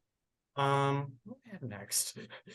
Yeah, I would. The only thing I have for Black Panther: Wakanda Forever is I don't know. It's sort of she's not in it enough. I don't think like she has that really great scene of her using that Wasn't in, monologue, but she does and kind of. I don't think she has as much screen time as like I think most like other supporting actresses do. true, but that's really a supporting performance. So That is true, but also I uh, feel like I don't know. I feel it, like if there was a performance from the Black Panther movies, both of them, it should have been Michael B. Jordan to get nominated first. he's great. Also, Tenoch Huerta Oh is yeah, he's also really good. he's If he wonderful, was like and he was getting nominated more, I would put him in because he's like he's one of yeah, my no, he was in the MCU. wonderful as Namor. I mean, controversy aside, Letitia Wright's still great as Yeah. Shuri. Um, uh, Wins the Duke. Denai Guerrera too. Then I can. I mean, that's the thing is that I you think can- she and was also like, who's the I forget her name, the other night angel. And she was Which also one? great. That's the thing. I think, and Wakanda Forever also did get a SAG nomination for Best Cast. Mhm. But whereas I think the first Black Panther got that nomination without an actual acting nomination, Angela Bassett's got that, is getting that momentum. I think she's getting it. Mhm. I definitely think she's Um, getting it, but like, Yeah. Yeah. Yeah, no. I think the interesting thing is two. Who do you have as two, Nick? I have Hong Chow in The Whale just because she has been getting a little bit more of a comeback, and also even though I love Brendan Fraser, I think she might have been my favorite performance because she just carries a lot. So I know Brendan Fraser, like he's like the main lead, but like Hong Chow, like I feel like a lot of her scenes are like my favorite, some of my favorites. He's so powerful in that film. She's I adore Brendan Fraser. I mean, slightly more given my personal connections. also he's the lead, so it makes more sense why. But I feel like Yeah, but Hong Chow is my three. She's wonderful. She also has the bit of the support from the menu buzz because she's also great in that. oh yeah. Um, which Going back to best supporting actor again, they wouldn't nominate him. Nicholas Hoult should have got in for the menu because he's my Yeah. favorite part of that movie. He's so funny. that's an interesting call. He's always great. Mhm. He should get something at that point. He needs to get an Oscar nomination. He needs to get like a Yeah. good meaty role. 'Cause Yeah. he could definitely do it. Well, he's got Um, Renfield coming up. I don't know if that's going to be, That- I Oscar mean, worthy, but But I Nicolas mean, Cage should be Nicolas nominated for Dracula. him and Nicolas Cage supporting and lead, maybe that'd be Mhm. pretty cool if that happened. But again, if the Oscars were That cool, movie they'd just- nominate more horror. Renfield Sweep. Yeah. Anyone? Renfield Sweep. Yeah. Calling it now. No, I think that's a good call on that. My next for supporting actress, I mean, obviously Stephanie Shu. Yeah, Stephanie Shu. I think she's wonderful in Everything Everywhere. Who isn't wonderful in Everything Everywhere all at once? Even like the little bit part of like Rakakuni guy. But Stephanie Shu, like without her, that movie does not work. Yeah, Like, that's why I'm kind of like that's why I'm kind of shocked they went more on Jamie Lee Curtis, who I have both her Mhm. and Stephanie Sue getting in. I do as well. Well, I think for me, I think the reason that they want to put Jamie Lee Curtis is Jamie Lee Curtis. She's someone she doesn't have an Oscar nomination either. It's a season full of that. And she is great in Everything Everywhere All at Once. Is this the first film that I would have given her a nomination for? No. But does she need a nomination for something? Yes. And she is great. And with both playing the hyper comedy and those action sequences and the surprising emotion and other sequences. She's great. Yeah, I think she is great. I just feel like if they went for her over Stephanie Shu, I'd be angry because I think Stephanie Shu is like I would be if they both get in. I'm happy. yeah, if they both get If in, it's I'm fine just with that. Jamie Lee, I'm a little salty. I think the only reason I'd be like, it's just her, Jamie Lee Curtis. I just love her. Yeah, but I have Stephanie Shu at 5, even though I kind of hope she does end up like sneaking in to win. I do think it'd be weird if Everything Everywhere got all three acting performances, but I mean, it is possible. It hasn't happened since like the 60s, but I do think if there was a movie to do it, it would be a movie Everything Everywhere does have this a lot of influential good right now. momentum right now. Mhm. Lily, do you also have Jamie Lee on your list? Yeah, again, I'd much rather see Stephanie Shu get it, but I Yeah. think Jamie Lee Curtis will Yeah. probably get in. I think it's kind of late, but I think they're starting to get paired up like Brendan and Beyond. Barry Beyond. Jeez, I combined his first and last name too now, yeah. Jeez. So I think really 5 is where it is probably the biggest contention. Obviously, we brought up that Michelle Williams thing. She could they could move her to supporting actress. If Right they do now, that, that would definitely shake things up. Yeah. yeah, I think it would shake up the race, and she could like also gain some momentum to win. Although Angela Bassett's, I think, starting to gain that momentum. Who do you have as 5? I think that's very interesting thing. Is that I'll Either one of say, you. yeah, I'll say next, Carrie Condon. mhm. I mean, she's been nominated consistently so far. So, I mean, I don't think it's a lock necessarily. I mean, I think there's some other people that could possibly sneak in there, but she's most likely. Yeah, I could maybe see Janelle Monáe sneaking in for Glass Onion, or I would love to see that. I would or be so happy. even though again I'm talking about how they would snub horror. Keke Palmer won a few supporting performance, even though I think she's Oh a lead. yeah, But like if yeah, she got she in, is I'd be great. like that'd be like the coolest nom if she got in. That But would be cool. I just don't I know mean, if they're I going was to. talking with someone earlier about how I don't have Nope on a lot of nominations. I don't have her anything, which is a shame because it's my fourth favorite movie. But they just don't, unless you're like Get Yeah. Out, which was more like Yeah, they would say was a thriller more than a horror. I think that's why they justified putting it yeah. in. I mean, Nope. Nope has a good shot for a couple things. I think screenplay and cinematography and score, are areas where I Nope would could like sneak if they in. got in, but I just think it's Yeah, I think but it's I think kind if of us, good. my thing is if us got snubbed for those things, then I think Nope's chances are like a little bit weaker, but it's also it's still innately in that conversation. Right now, I have Carrie Condon at 5, but I would adore the Academy if they gave Janelle Monáe a nomination for Glass Onion. Yeah. I Mhm. mean, even though she's practically a co-lead once you reach a certain point of the film, Yeah. um, um, uh, I'm going to mention a couple other who are on the bubble. In theory, if Women Talking does get more buzz than we're thinking at the moment, Jessie Buckley, I think, Mhm. as who I'm hearing from that movie, Jessie Buckley is wonderful anyway. Another person who's wonderful anyway. I think Carrie Mulligan for She Said. I don't know who else here has seen She Said. I haven't, but I've heard she's pretty good in it. She is really good. Yeah. I think like it's an incredible acting feat anyway, and I think a lot of that's being put on her. Especially because it is a really interesting case of postmortem depression. She's got an outside chance. I feel like I've also heard a lot of interesting talk about Gabrielle Union for The Inspection. I've heard. I've been hearing more about Jeremy Pope for like actor, so I don't really know about Oh, okay. anything I've been else. hearing a lot of good things about her for acting for that. I don't know. She's on the bubble. I would hope that Gabrielle Union would get in above her. Or not. Wait, I just said. Sorry. There's two that I just don't think are gonna get nominated, but I think would be fun ones. That would be Chloe East in The Fableman. She played his girlfriend. And I think Yeah. she has some of the best scenes, which is weird because like you have Judd Hirsch and David Lynch in your movie, and I think she has some of the funniest scenes.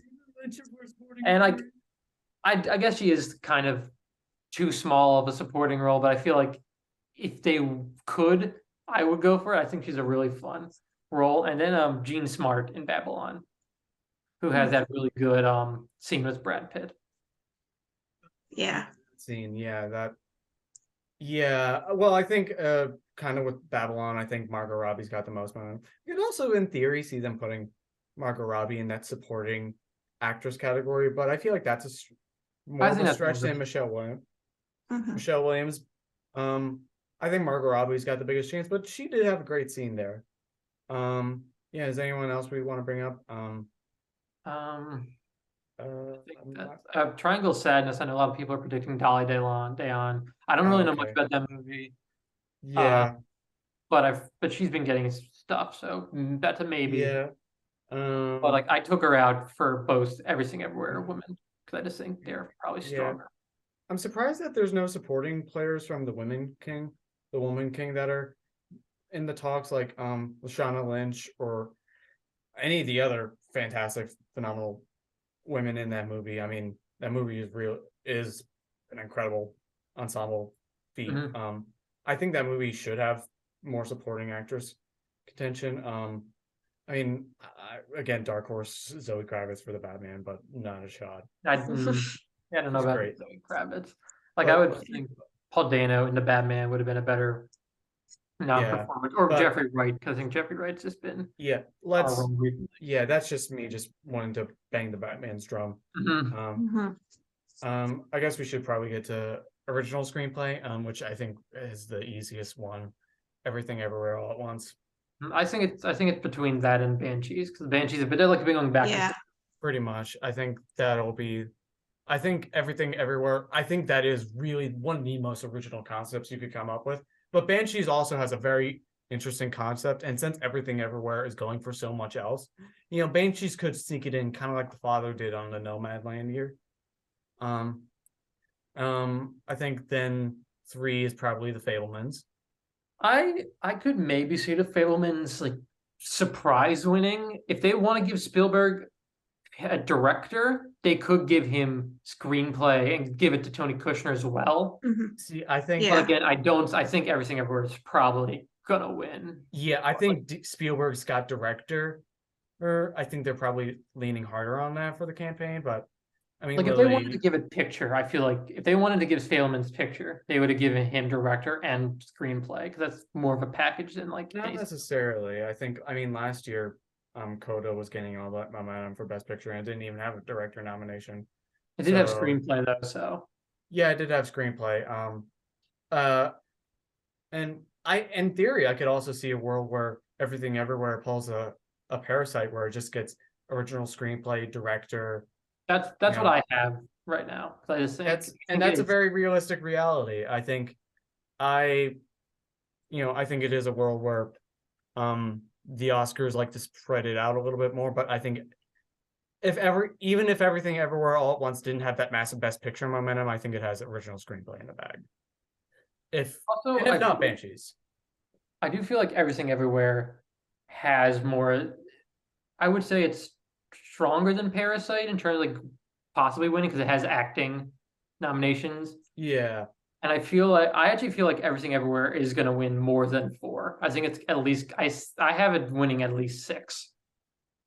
Yeah. We'll get to that one later, but I do think screenplay is a pretty solid lock. It is pretty solid. Lily, so I'm sure you have the same 3 that we've mentioned so far. Yeah, I mean, I do think it's probably more likely to go to Everything Everywhere, but I wouldn't count Banshees out so heavily. No. And It's my number 2, but I just feel like I feel like that it could pull that, well, Everything Everywhere is going to get so many other things. May as well try and give it to the Banshees of Inisherin in this area. But that'd be tough. What I'm curious is for you, Lily. Tar. I have Tar too. Yeah, as I mentioned earlier, I feel like it could get snubbed, but Tar does have that right momentum. I'm not gonna deny that. I don't know why. Do I have it as my 4 or 5? I have it as my 4 for the another Dark Horse. RRR. I think because I remember the White Tiger got in one year for adapted. So it's not impossible for Indian films to get into screenplay. I think that could just be an effect of the RR craze if I'm right in that. And it is a really original concept, and so I think that's something nobody else is calling, which to me is weird. I just feel like RR is more visual than like how the screenplay is. Like it's more directory and like It visual is, stuff, but like I guess I feel like director's credited, so for some reason that's why I want screenplay. yeah. For 5, I have Triangle of Sadness, Triangle of Sadness. which is it's satire. It's a very cutting satire. And I don't really know much about Ruben Östlund, but I know like people are like predicting that this is going to be like his best film so far, and he might like just give it supporting or up to screenplay. Triangle of Sadness has a good chance. Wait, oh yeah, you had Tar. What I also have, I think could also get another nomination for that movie, Till. I think Till. It has a good shot. Is it original or is it adapted? It is an original screenplay. That's I don't know. I think because there is a lot of weight behind the story. I feel like there's not as many based on true story films in this race. So I don't know. I feel like it's like a nice like category that they could in theory give Till to. Obviously, I feel like Tar, like again, I could just be being stupid with RRR. Um uh More realistic honorable mentions, probably Triangle of Sadness. I also have Nope written down. And then Aftersun. I feel like Aftersun is getting a lot of momentum for I do think Yeah. Aftersun is probably my sixth too. Yeah. it's gaining that right momentum there. Um Again, clearly we need to see it. On to Adapted. Unless I'm forgetting anything. I'm sorry. I think don't think so. that's probably everything. No. Yeah. I mean, an obligatory Pixar reference, but I don't think Turning Red has quite that momentum, especially if Soul missed out. Yeah. On to Adapted. I'm very happy to have this at number 1. I have Glass Onion at 1. Hmm. I Yeah, not I could to, see that for sure. I do think, especially because Women Talking hasn't been getting as much, I do think Glass Onion might. Yeah, I think they're both getting in. I do think both But- are getting in. I have The Whale because I think Whale's getting picture, Hmm. and I feel like that could usually screenplay goes to picture nomination, which I don't always think is Yeah. right. I don't think just because it's in another bigger category should win.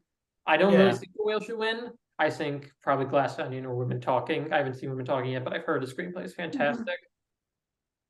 But that's just how they're probably just gonna nominate it. They're Yeah, I nominating mean, I Whale. think The Whale's getting in. I do think it is getting in.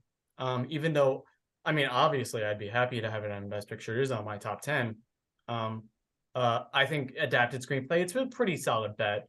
The only issue with The Whale is that I don't think the screenplay's that great. I think it's mostly the performance that elevate it. I feel like the screenplay is No, very well, I think that's the thing. I think it's just because just to give the movie like respect Yeah. with how well it does the story. Because it's maybe not a groundbreaking adaptation doesn't mean it's not necessarily well written.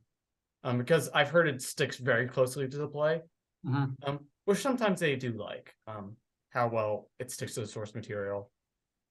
Lily, do you have anything else to add? What would you peg as 1? I know you didn't rank them, but would you put Glass Yeah. Onion, The Whale, or Women Talking? I don't know. Probably not The Whale. Um, I think Women Talking feels like a slightly more likely pick, but as we said, it is losing some momentum. So Yeah. I think it's a toss up there. As far as other nominees, the other two Yeah. that got in for Critics' Choice were Living and She Said, and I think those are both fair game for the Oscars. Yeah, I know I have She Said on there, and what else? I do actually have Maverick on there. I think I think that would just be the Maverick momentum pounding in, but Living has a very good shot there as well. I think I'm trying to think of other things because adapted is weird this year because some of my favorites are adapted, but also Del Toro's Pinocchio. That's yeah. That has a very good shot. As well as I would love to see Marcel the Shell get an adapted screenplay nomination. I would kill someone out of I don't know joy if if that happened. Marcel would like that.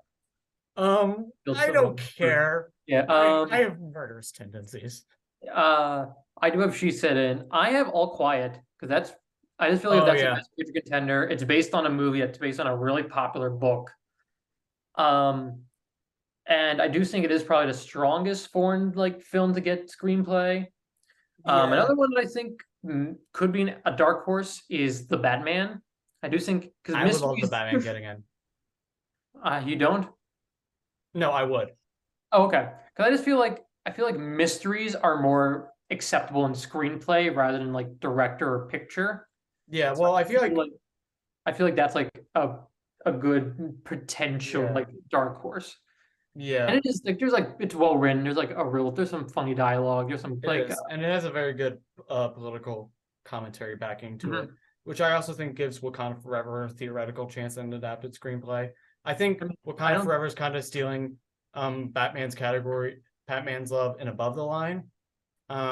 In Above the But Line, I think I have the Batman getting more below the line than Black Panther is. I honestly would agree with that, but I think Black Panther has better above the line chances. Yeah, I think it's gonna get support. It's gonna get supporting actors. I don't know I about guess screenplay because yeah. like Marvel really Yeah. hasn't gotten any screenplays. I don't think No, the they first Black haven't. Panther get nominated. No, they haven't. I mean, not to get above ourselves again, but if Sony knows what they're doing this time, I think Across the Spider-Verse could get an adapted screenplay nomination. Adapted screenplay next year is gonna be crazy. Like all the big movies are sequels are adapted from other material. Pretty much, yeah. But yeah, I think that's a pretty good conversation with I think it's gonna adapted. be the reverse of this year, where original screenplay is so competitive and adapted is. more like, well, okay, so this is what we got. Yeah, Like next year's yeah, gonna be the reverse, where adapted's like yeah. insane and original's I more. mean, I know right now I have Maverick in there. I think, don't count out The Way of Water. I don't feel like it's getting that. I do I mean, think because I don't think Avatar, so, but it's got a shot. It's because it's just Avatar.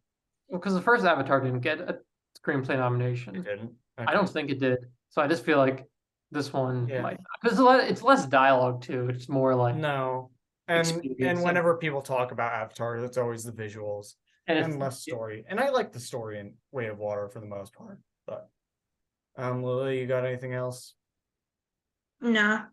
No. maybe Bones and All, but I Oh might yeah, not be Bones and getting. All. Bones and I've heard it's All. pretty good. I haven't seen it, but I've heard. I think actually Bones and All is a good call for Dark Horse and adapted screenplay. I would also like to see Bones and All get a supporting actor nomination for Mark Rylance. I mean, Bones and All was an unsettling movie, and he's the king of that unsettlingness. Especially like since like it's such a switch from Mark Rylance being like such a huggable figure to such a get the away from me figure. Mhm. Yeah, so that is like a lot of the major categories. I don't know how long you two want to keep going, but any other, what else do you guys want to talk about? Because I think I always consider screenplays a part of Above the Line, so we covered Mhm. that. I could take a minute to talk about animated feature. Yeah, animated feature. Del Toro's Pinocchio has definitely. I just feel like uh, it's kind of like that's one of the locks too. I feel like yeah, that's a done Yeah, deal. probably. But Much of I movie can be adore seen. Marcel the Shell. I probably like it a tad more than Pinocchio as a film, which is I didn't think that Marcel was a contender because I always saw it as a hybrid film, but it's in the race. So like, and it's like, hey, you know what? If it's in the race, Marcel. I do have Puss in Boots at 2, which I was not expecting, but people have been loving this movie. I don't have it Yeah. at 2, but it's such a good movie. I mean, Have it you made seen it more yet, money Nick? than all the Disney films this year. So I feel like it No. made Well, more than Turning Lightyear. Red, I think, would have made a profit if they If it released was, it in yeah. theaters. That's I had I Turning think Red that's I blame that on Chapek. yeah, definitely. I blame Strange World on Chapek too, because Strange World's not that bad. But like I do still think haven't seen it. I think that's another thing. it's on It's on Disney now. It literally showed up one day. I'm like, it's already on Disney Plus. Yeah, well, Encanto still had that too. But yeah, But I feel like Encanto had more of like a resurgence when it hit Disney Plus, where I feel like It Strange did. World it has not gotten it was more like, oh yeah, it almost felt more like of a sign of embarrassment. yeah. Yeah, And but then I would 5, agree. I think basically 4 are locks with Del Toro's Pinocchio, Marcel, Turning Red, which I adore too, and Puss in Boots. I guess 5 is the question mark. Right now, I have Apollo 10.5. I feel like that's a nice niche best animated feature winner and would kind of fulfill that I Lost My Body vibe. I believe it is also a doc, so I have Wendell and Wild at 5. yeah, Just that's because I feel like stop motion has sort of like, because between that, Pinocchio, and Marcel, yeah, stop and I motion believe is probably Wendell going and to be the Wild biggest. is the Which I'd kind of be happy because I kind of wish yeah. they nominated more like 2D films or like other types of animation rather than just. Oh yeah, this animated race is honestly, it really is actually a Murderer's Row. Like people are talking about Murderer's Row in a lot of other categories, but animated race is a Murderer's Row as well. I believe Wendell and Wild, is that the Wallace and Gromit people, or is that another thing? That was Henry Selick. It's Henry Selick. Henry Selick, okay. Well, Wendell and Wild's got a very good shot. Lily, do you have anything else to add here? The other one that I just see popping up on lists is Inuo. Oh yeah, that's an anime film, right? Yeah. Yeah. That's got a shot. In theory, I don't know much about it. I'm gonna be completely honest. That one I don't hasn't either, but been, I don't know. I just feel like but I was gonna say the other one that I'm seeing a little far down on list, but the fact that it's even listed is like making me laugh so I know hard. what you're thinking. Minions. you know, I've been saying the bad guys get on a lot of lists, and I've heard it's pretty good. I've heard it's good. It'd be really interesting to see a year where DreamWorks got two and Pixar or Disney didn't. I think Minions still has a shot just to give that Illumination love. Because I remember because they like giving loves to the major studios. Yeah. Although I do think like a smaller thing is gonna cover that last spot, but it's got a shot. I think 4 are locks for animated. The other, I mean, I think Yeah. this category is one of the locked ones. I feel like Pinocchio. yeah, it is. Mhm. Yeah, and deservedly so. I mean, I'd actually put Marcel above Pinocchio personally, but they're both wonderful films. It's like it's hard to pick between my favorite children. Next one, Nick. I kind of want to talk about score because I have an Talk about issue with score. score, especially Yeah. Oh. in one egregious snub that didn't make it on the short list, which I hate. Yeah, I The know. Batman getting snubbed for score is it's the worst thing the Oscars have done in a good way. I agree. I adore Michael Giacchino, and I adored what he did with No Way Home last year. So, and the Batman, I think, has one of the most iconic scores of the year. Like, Yes, I give think him the it's Batman theme, and people will recognize it as a Batman theme. And he's got a lot of iconic themes. I think it's pretty egregious because if I had it like 5, I would be like, okay, maybe. I had it possibly winning. I had it 1 or 2 for a good while before it got taken. Look, it's not on my list for original score right now, but we'd both be incredibly happy to see it get in. But Oh, it can't get it. It's not on the short list, so they can't even nominate it, which is annoying. I guess I don't know. I don't quite understand how shortlist works sometimes, to be honest. And sometimes I think.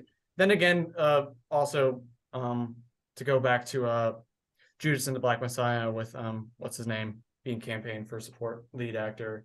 I know that's different. That's like the confusion on like if he's lead or supporting, or I feel like the Academy said these are the what we're suggesting, and the Batman and RR were not on score, which I kind of right. But RR's got song though. Song, I think we'll talk about song next. I think. Well, yeah, but original score. Who do we have as one? I mean, it's Babylon. I think Babylon it's my favorite score. It's tied with the Batman's my favorite score. Is the one I've listened to the most, and I don't really think it's much of a competition. I think above and beyond gonna win. I think Babylon. I have it as 2. Although I feel like it's got more of a chance to win. I have John Williams for The Fabelmans for 1 to get nominated, but I think Babylon has a higher chance of winning. I agree with that. I mean, John Williams will get nominated, but I don't think he's going to win. And frankly, I didn't think it was his best work of all time. Very minimal score. And I do feel that's what I really respect about that score. Is how restrained it is and how it feels very different from a John Williams Spielberg score, but he's getting in because he's John Williams. I think I could see a really sad world where Babylon doesn't get in because First Man didn't get in. And I thought First Man had a wonderful score. I think Babylon. It's Justin Hurwitz. I think he's going to get in and probably didn't get in for First Man. But First Man like really underperformed in terms of like box office. Well, I guess so did Babylon. But I feel like Babylon has more. Yeah, it's got That's It it's has, a it has a weird better thing. shot of getting picked, even though I don't think it is. I just feel like score and production design, which will probably, I'm not sure if we're gonna get into, but I think those are the Oh, two okay. main blocks it's gonna get. Yeah, I think score Babylon. I mean, and it is a really good score. I mean, Lily, I would recommend listening to it even if you haven't seen it. It's, I think it's the one I've listened to the most, I feel like, because it's so good. I haven't been listening to the whole thing, but I've been listening to Voodoo Mama a lot. I've Because listened to that, Call Me Manny. I called Welcome. Welcome's probably my favorite. yeah. Um, Right now at 3, I have women talking I've because been talking at 2. Yeah. yeah, because it's Hildur Guðnadóttir. You know, I hope I said that right. I think it's a Former, daughter. it's got former winner energy. Mhm. I think that helps her a lot. I haven't, again, not having seen women talking, but I guarantee she's got a wonderful score for it. Yeah, that's actually why I had the Batman. Like, if it was like the one I would have taken out of my 5 right now to put the Batman in, it would have been Banshees of Inisherin. Because Yeah. that's a great score, but I think that was like on the cusp with the Batman. The reason I thought the Batman was gonna win was because every other nominee has won at least before or recently. Like Hilder won for Joker not that long ago. Yeah, Josh won for- Giacchino hasn't. He won He the is last time due. he won was Up, and the last time he was Yeah, that was 2009, uh, 2010. So, and like Alexander's Plot got 2 recently. yeah, So and I John Williams think, hasn't gotten it recently, but he's won 5. So I feel like it's kind yeah, of no, Williams. I mean, I could see them in theory giving it to Williams, just like probably as a last hurrah. I Um, think I think he has a better shot for score next year for Indiana Jones 5. yeah, but yeah, that's again But future talk. Yeah. Right that's now, next. But I feel like I um, don't know. As much as I love the um, film score, I don't know if yeah, John is like yeah, Banshees did have a great score. That's on the bubble for me right now. Um, and I then have right now at 4, women talking is my 3. I have 4, kind of in a similar mentality, and actually like back-to-back years, and both for comic book films. Ludwig Göransson for Wakanda Forever. Uh, his score for Wakanda Forever was incredibly powerful. Mhm. Um, uh, I have Pinocchio filling out my 5. I do as well. Yeah, Love Pinocchio's been getting consistently nominated, but and And he's Desplat, getting they a love song Desplat. nomination too. They So loved Alexander Desplat. yeah, but the one that won the Critics' Choice was Tar. That's also Hildur. but I've heard that's ineligible. that's ineligible because it's not on the it's because it's like they don't know what counts as music. Oh, Yeah, interesting. because Hilda Goodman-Dottir is, I believe, in Tar. I can't tell where she is in Tar. It's I think that's the I think with her and women talking could like almost like I think like the fact that she also has Tar, I think that helps her get the women talking nomination. If Mhm. that makes sense, because I think Tar, I Yeah. think that's just a bigger question mark. I think it's more like Um, she designed the sound more than the score. yeah, And she had well, like an entire score that's not in the movie, and that's yeah, like where and the thing people with are Tar is that saying, it is just mostly classical music anyway. It's like, how do you define that as an original score? Yeah, no, I get that being a gray to be fair, area there. Yeah, to be it fair, is you a could argue really weird gray area. A couple others that were also on the short list. Glass Onion. that's Uh, gotta be a good one. um, Nope. Nope would nope. probably Michael Abels. He's terrific as well. he doesn't get Um, nominated. I feel like he should. I feel also like everything. Also, Everything Everywhere All at Once did have a wonderful score. I mean, Sondheim's score for Everything Everywhere. I mean, can I you mean play this uh in another life scene without the score? It doesn't work. Um, Yeah, I mean, um so many technical aspects of that movie are great, but the score doesn't stand out as much to me as other parts of it. yeah, very fair. that's how I Um, feel. yeah. Nick, we're gonna keep banging that Batman drum. Uh, Yeah, um, I mean I would if they like go against the short list, which I don't think they've ever done, I would be happy. But like at this point I'm sort of like I accept. yeah. I mean, Babylon's already my second favorite, like I my believe 5. Giacchino got a Grammy nomination for it too, so he's Yeah, still that's what was getting. weird. That was so weird about it because like it Yeah, was it is getting a weird everywhere, look. and I was just Yeah, getting no for some reason. That it Empire of Light is. was Reznor and Ross. That was Oh that yeah, was getting and also Bones and All. They did Bones and All, I believe, as well. yeah, They've got but an I think outside shot. Bones and All was kind of like more like underground compared to Empire, which was Mendez. Yeah. Well, do we want to get into original song since we already mentioned it? Um, Naatu Naatu's got all the right momentum behind it. I kind of want Nacho Nacho to win too. It's got, I think that's got the story, like, and I think like, and it is a wonderful song. Have If you they do the listened to it dance, yet? like the whole dance Oh scene. my God, That's gonna. I think that's the thing, is that I want to see Naatu Naatu perform on stage. Mhm. Yeah. And also like Top Gun Maverick and Black Panther Wakanda Forever, both good songs. They're just like Yeah, they're getting in. they're getting in, but I was like they're I think up until really good Rihanna, Naatu, really good Lady Gaga, but it's not their yeah, best. no, they're really good songs. Yeah, agreed. I like Lily. Have you Like- seen Naatu Naatu? The like clip from our or have you listened to it? No, I haven't, but It's- everything I've heard online is people love it. So It's a treat. And if they perform that on the stage, that will be a delight.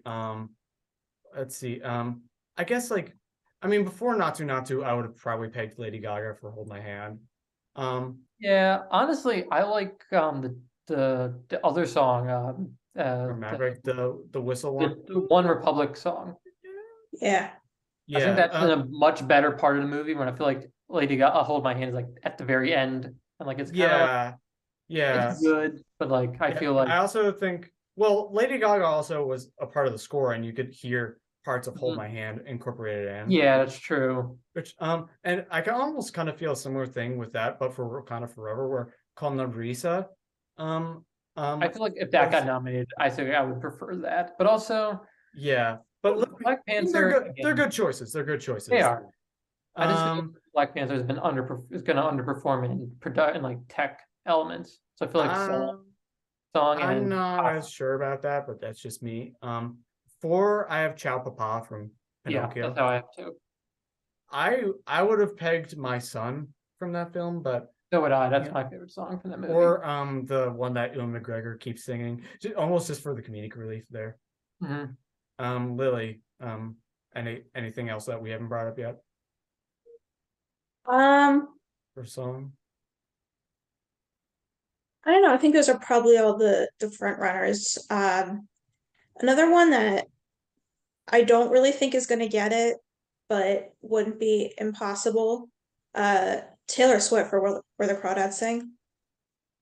Oh yeah, I mean, I've been seeing that. I can't say I'm rooting for her, but it's been around, so it's possible. I think It's she like- might have also done something for Amsterdam. It's like 6 or 7 for me. It's I worth have- a shot. A movie I haven't heard of. It's called Tell It Like a Woman, but it's Diane Warren. Yeah, She's that's been getting nominated every song she's made for an Oscar bait movie. pretty much. If I have her at 6, but she could easily slide in. If I had a choice, I'd either pick Avatar with the Weekend song, which is a really good song, and even though I don't like this movie, it's Fantastic Beasts. It has a really good song at the end by a really good like sort of like soul singer. Oh, okay, that's interesting. It's like if it was the only nomination that movie got, I'd be like, that's the right call. But I don't think it's gonna happen just because it's not. No. Yeah. I have This Is a Life for Everything Everywhere All at Once. I really love that song because I think to me, like, sometimes there's just the magic to the song that strikes right at the credits. And I think like out of all the songs that did that this year, like I just remember when I listened to This Is a Life, I remember that feeling of wow, holy shit, that movie. I think another one, the Till song has got some momentum behind it, but Diane Warren for Tell It Like a Woman could get it. One, Lily, I hope you agree with me here. One thing that is not seemingly in the race that is an absolute crime against humanity is Love Is Not Love from Rose. No, that was actually a great song. It is. I listen to yeah. that song a lot. Yeah. I mean, I guess it might be, I don't know if it's in the same vein as Tars, like since they, sang it in the movie, if that like doesn't count. No, I don't think that's a matter. I think for score, like that's a bit more problematic. For original song, I believe Usually they give it to Rose is- musical, so like I feel like that's like kind of a yeah, like, Rose is certainly eligible. But it's just not getting the right steam, even though it has Mark Scheinman and Billy Eichner attached to it. Um, I and mean, I'd Yeah, I also don't. I think the problem is probably it's a comedy song. I don't think the Oscars really well, go for that kind of thing. the Oscars, I think. Well, songs, I don't think it matters as much, especially like they since the nominated, like they a nominated movie's Ted for a song, and they nominated Man or Muppet won the the Man or Oscar. Muppet. Yeah, Yeah, Oh, I did not so know that. I should do more yeah, research on this I category. yeah, songs like I feel like song is a weird category at points where sometimes it can feel like just one thing, but then there will always be a surprise. I feel like I song is like the best category to get bad movies in because yeah, they gave Yeah. Pearl no, Harbor, they that and Pearl VFX, Harbor that and song VFX, nomination. They gave and VFX. You can always get something bad in that is VFX if it true. looks Yeah, great. VFX. I actually have a bad movie in VFX right now. Yeah, and I just want to bring this up before we end song because if anything for the line in the song where this song is technically eligible for Oscar consideration for Weird, I would if Weird Al got nominated for that I think song, I Weird would Al be should very probably happy. get nominated, but Yeah, Although I I think it's think I think it's because it's a made-for-TV movie, yeah, so it I've would be been in the seeing Emmys that. race. Yeah, I've been seeing that, but he included that line in the song, and he's a producer on the movie, so I would hope it's still like would mean something. And honestly, I would just kind of want him hear him say that on the Oscar stage, but it's not in the race, unfortunately. yeah, I think Um, Lily, what other categories are standing out to you then? We've been going on. I don't know. I mean, Yeah. let's see.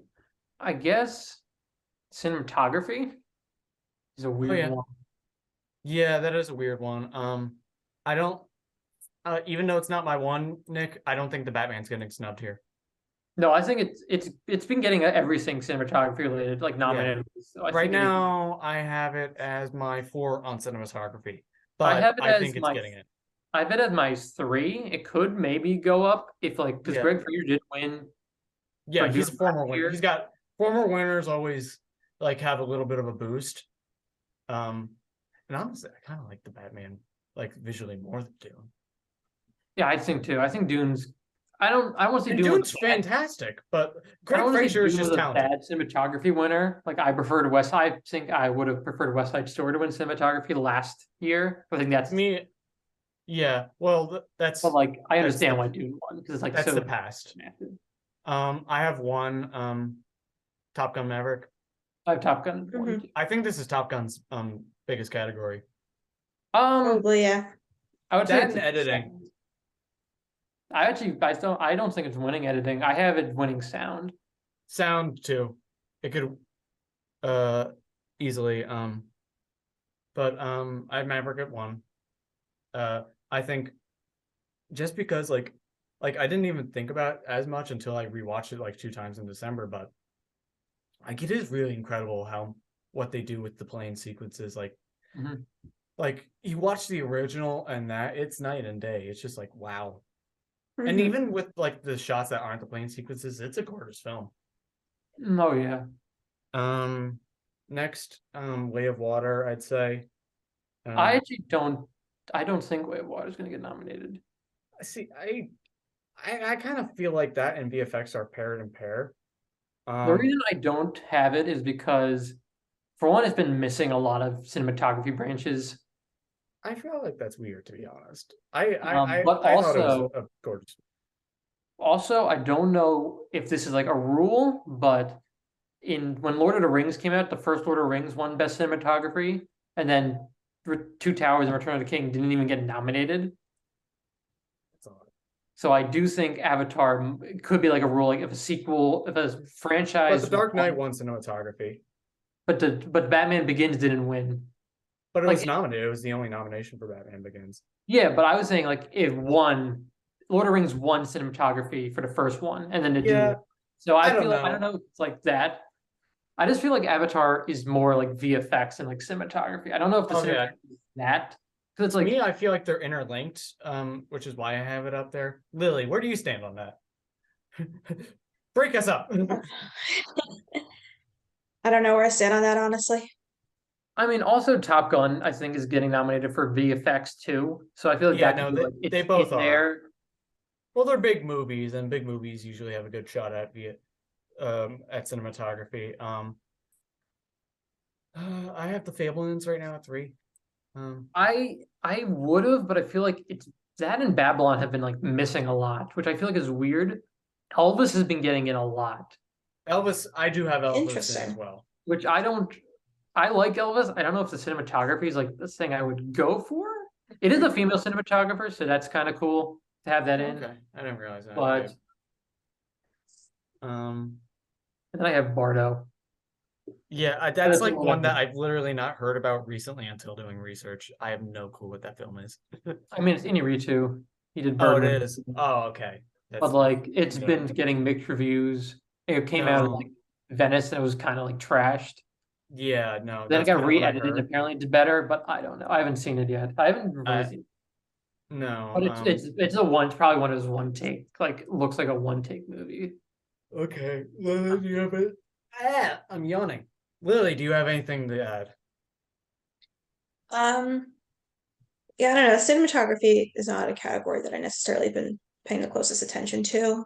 Um, Um, so I mean, it's interesting hearing what you guys are saying versus I'm just looking at the Critics' Choice nominations because like what do Elvis they didn't have? make the cut there. Okay. But uh, Maverick won, and Empire of Light also got in there. Yeah, I think that's Deacons. Yeah, I he's do feel like probably that is kind of like it's not like specifically Deegan's best. So but like Yeah, it's but it's Deacons. because it's him. It's it is Deacons. mostly because it is him, and like Yeah. I wouldn't be against it because I do love Roger Deakins, but like Mhm. it's not like a 1917 or Blade Runner or even a Sky. No. No, I no, Or haven't even definitely. plus Unbroken. plus Empire of Light I've heard is not a great film. I heard it's pretty weak in terms of like Yeah, anything else. I don't know if I it would. think if anything, like a pundit on my favorite awards show for your consideration, a plug for you guys. Perry Nemiroff really vehemently dislikes that film. Um, and that's probably having like a seeping effect on me since like but Deacons is like probably like my 6. He's Let's like see. me, my 6 or 7 or Yeah, whatever. I Empire actually of have Light. I have All Quiet at 2.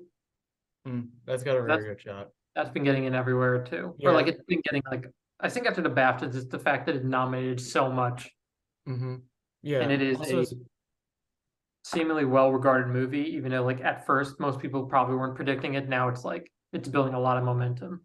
I think All Quiet has a very good shot as well. I also think this is another category that I think Nope should also be considered for. Like I'd Oh, probably put cool. Nope in above Elvis. And I didn't even realize until doing more research on how like innovative Nope's cinematography is with how they use IMAX.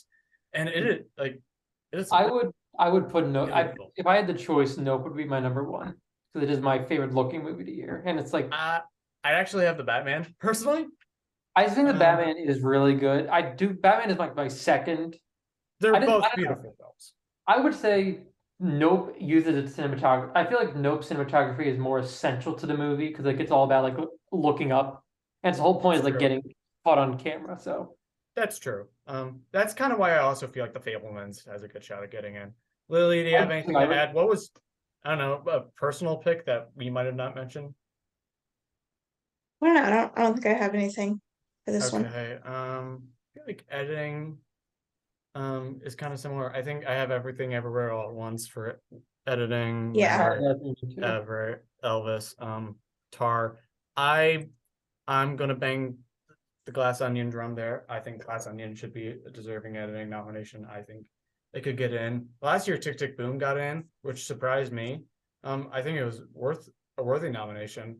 And to me, I think that's like how do you not think about the editing for Glass Onion? That is true. I just feel like a lot of the other movies are more showy. Like Elvis is gonna get in that Yeah. absurd Oh editing. yeah. Top Gun Maverick's action set's pretty good. Everything Everywhere is a lot of editing. I have Babylon getting in just because I feel like Hmm. that movie for being that's the same reason I have Avatar for being 3 hours. It doesn't feel that long as long as it usually should, just because I think the editing's pretty strong. No, yeah, and it is a very interesting style of editing, especially with the ending. Yeah, Um, definitely. I think that could probably get it. Yeah, that's a good bet. I wouldn't discount that. Lily, do you have anything to add with editing? No, I mean, like you said, I think, Maverick has a great shot, but I want to see Everything Everywhere take that category. Yeah, I think everything everyone's got that I mean, I think that I don't always watch a movie and like the first thing I say is like, wow, the editing was the best part of the movie, but like uh, pretty much the case for Everything Everywhere. yeah, that definitely is the case. I also wouldn't discount Elvis. Um, for some reason, with winning, not that it's my favorite edited film. It's not. I mean, again, it's not on my personal list, but I feel like just the Academy members might drift towards a movie like Elvis. I don't know. I feel like Um, if they would have given it to Baz Luhrmann before. And I feel like Baz Luhrmann have rarely got. I feel like Moulin Rouge got did he edited. edit That was Elvis? about it. I don't know. I feel like it also Bohemian Rhapsody won for editing, so that's what I'm That is thinking. Yeah, it's a true. music biopic. That is true. Um, God, I'm trying to feel like we're, kind of getting on a line of films that are, yeah, we're kind of talking a lot of the same things. Anything else that we want to bring up? I mean, There's I don't really think production design. I Uh, think that's my that's a lot favorite of the film. same movies we've been talking about: Batman, Elvis, Everything Hmm. I Everywhere. guess makeup Avatar. and visual effects are probably the last two we should discuss because I think those are the Yeah, more. hair and makeup. I have the Whale at one. I do too. I do think the Batman could upset. The Batman could win too, for Colin Farrell alone. Elvis. Definitely. That's why, like, Um, 'cause usually a lot of people say it goes between actor, like makeup and acting categories, like Tammy Faye won, and yeah, but I feel like between the Whale and Elvis being so like tied for like actor, I feel like Batman could like upset because like they're like sort of splitting the votes, yeah. and I would Another, prefer the Batman to win 'cause I think the Batman's makeup is yeah. more subtle than those two. I also do have Wakanda Forever on there. Because I think there's just a very distinct, you know, uh, well, also I think the, you know, for like a, how do I put it? I think that I'm trying to think of black films that focus on a lot on black hair. Um, um, I can't think of any other high contenders in terms of hair and makeup in that regard. I have All Quiet in Amsterdam because Amsterdam. I haven't seen Amsterdam. I heard the makeup's pretty good, but I know All Quiet has a lot of like he's like getting covered in like dirt and he's like his face Yeah, All is Quiet seems like a good call consistently there. layered in like this like dust and all that. Yeah. Lily, do you Um, have anything to add? Um, yeah, I mean, I think you hit the big ones. Elvis probably gonna get in there, Yeah. but yeah, I don't know.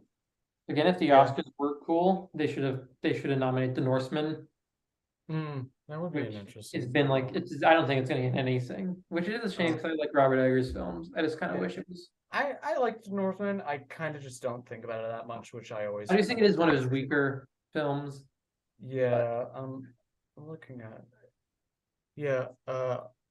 I guess VFX. I think that's Avatar's to lose really.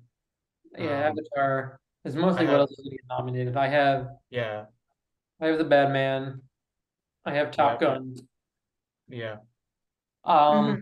I have Jurassic World because that's been getting like some like guild stuff, which is weird. yeah.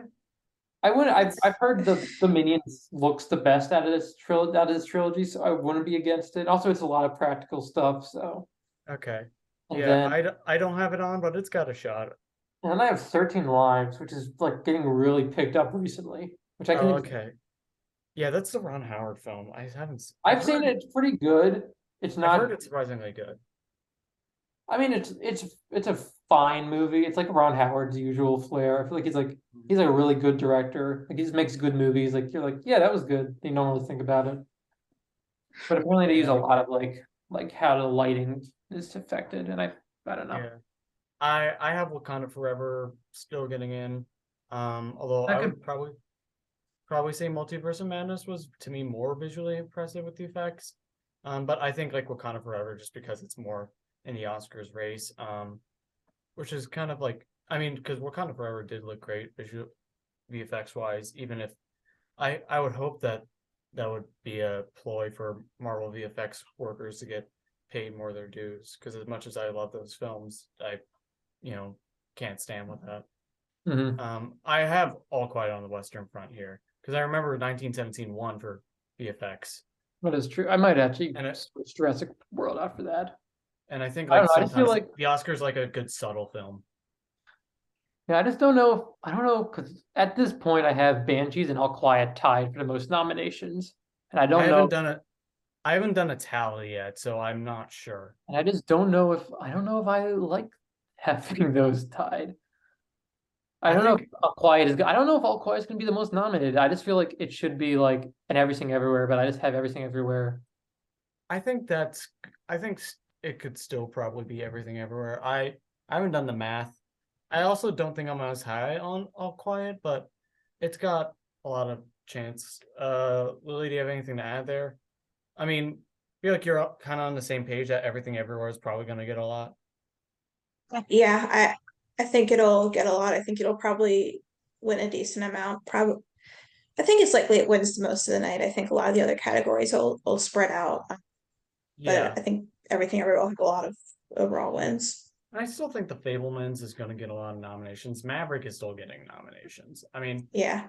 to me, I think Best Picture is a pissing contest between Everything Everywhere All at Once and Top Gun Maverick. And I, yeah, I think, Hmm. and I still think Everything Everywhere has got it, but Maverick's got a very good shot. I think because I know it won that some sort of special award for PGAs, not like the actual PGA award, but like a special award or something. Hmm. Um, Probably for and like I how successful it was. and I think it's just like I think it's just like probably the biggest like crowd pleaser. Um, I don't know. I guess I feel like we're probably close to the end. Is there any like single movie or single nomination and that nobody is talking about that we haven't brought up yet that either of you would thinks like deserves more attention or thinks actually has a shot?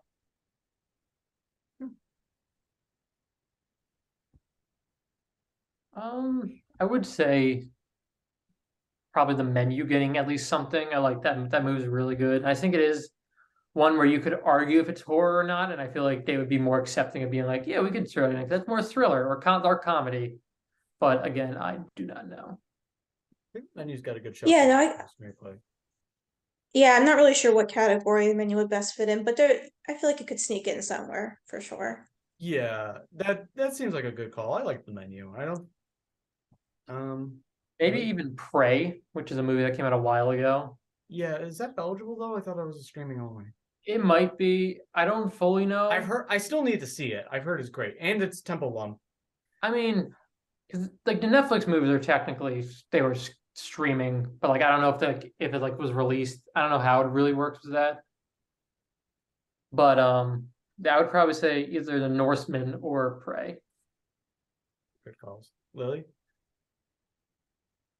Um, I don't know. I don't have anything else to say on that, but the one that I'm thinking about is sound design. Oh, sound. Yeah, because I mean, for me, uh, everything, everything, everywhere was such a standout as far as sound Yeah, design. I mean, that was like as the movie was going on, like that just stood yeah. out as being incredible to me. But I mean, I think it's a competitive category too. It is a really competitive category. It's Yeah, so I don't competitive. even. I don't even have it on. No, I don't either. Yeah. I have Maverick, Way of Water, Elvis, Batman, and All Quiet. Yeah, And Del Toro's Pinocchio is also gaining a lot of momentum in that category. Mhm. I don't know about Pinocchio. I think it's Well, good, but I don't know. well, it's at least gaining momentum from the guilds and other awards predictors. So Yeah, I um think Top Gun will probably take that. yeah, I feel like that's Top Guns to lose. Also, Elvis, I feel like Elvis has a good shot there Hmm. since it is so sound based. I mean, that's very musical. Yeah. Mhm. Obviously Morbius, as we brought up at the top of the show. Morbin time. Minions: The Rise of Gru. That's All the the real Diesel best Minions. picture. That's the real best picture. It is. To get Don't worry. into Don't worry, darling, for having best supporting performance of Chris Pine reacting to Harry Styles spitting on him. Honestly, I would not be upset if Florence Pugh got nominated. I think she's legitimately Oh, totally. the best No, part of that movie, and I believe "Don't Worry, Darling" it got on the score shortlist for it's on the John score Powell. shortlist, which is kind of weird. I don't know. It's good. I don't really remember. I also the love the score. cinematography in "Don't Worry, Darling." I don't know. Yeah. I feel like "Don't Worry, Darling." I mean, I don't think me and Lily have talked about it on this channel yet, but we have very distinct thoughts. We do. We do. We need to do that someday. We should like do it as like a charity thing where if we can raise this much money, we pay people to watch us suffer through that. Yeah. I was looking through like my just best of lists and like honorable mentions. Some Dark Horse films.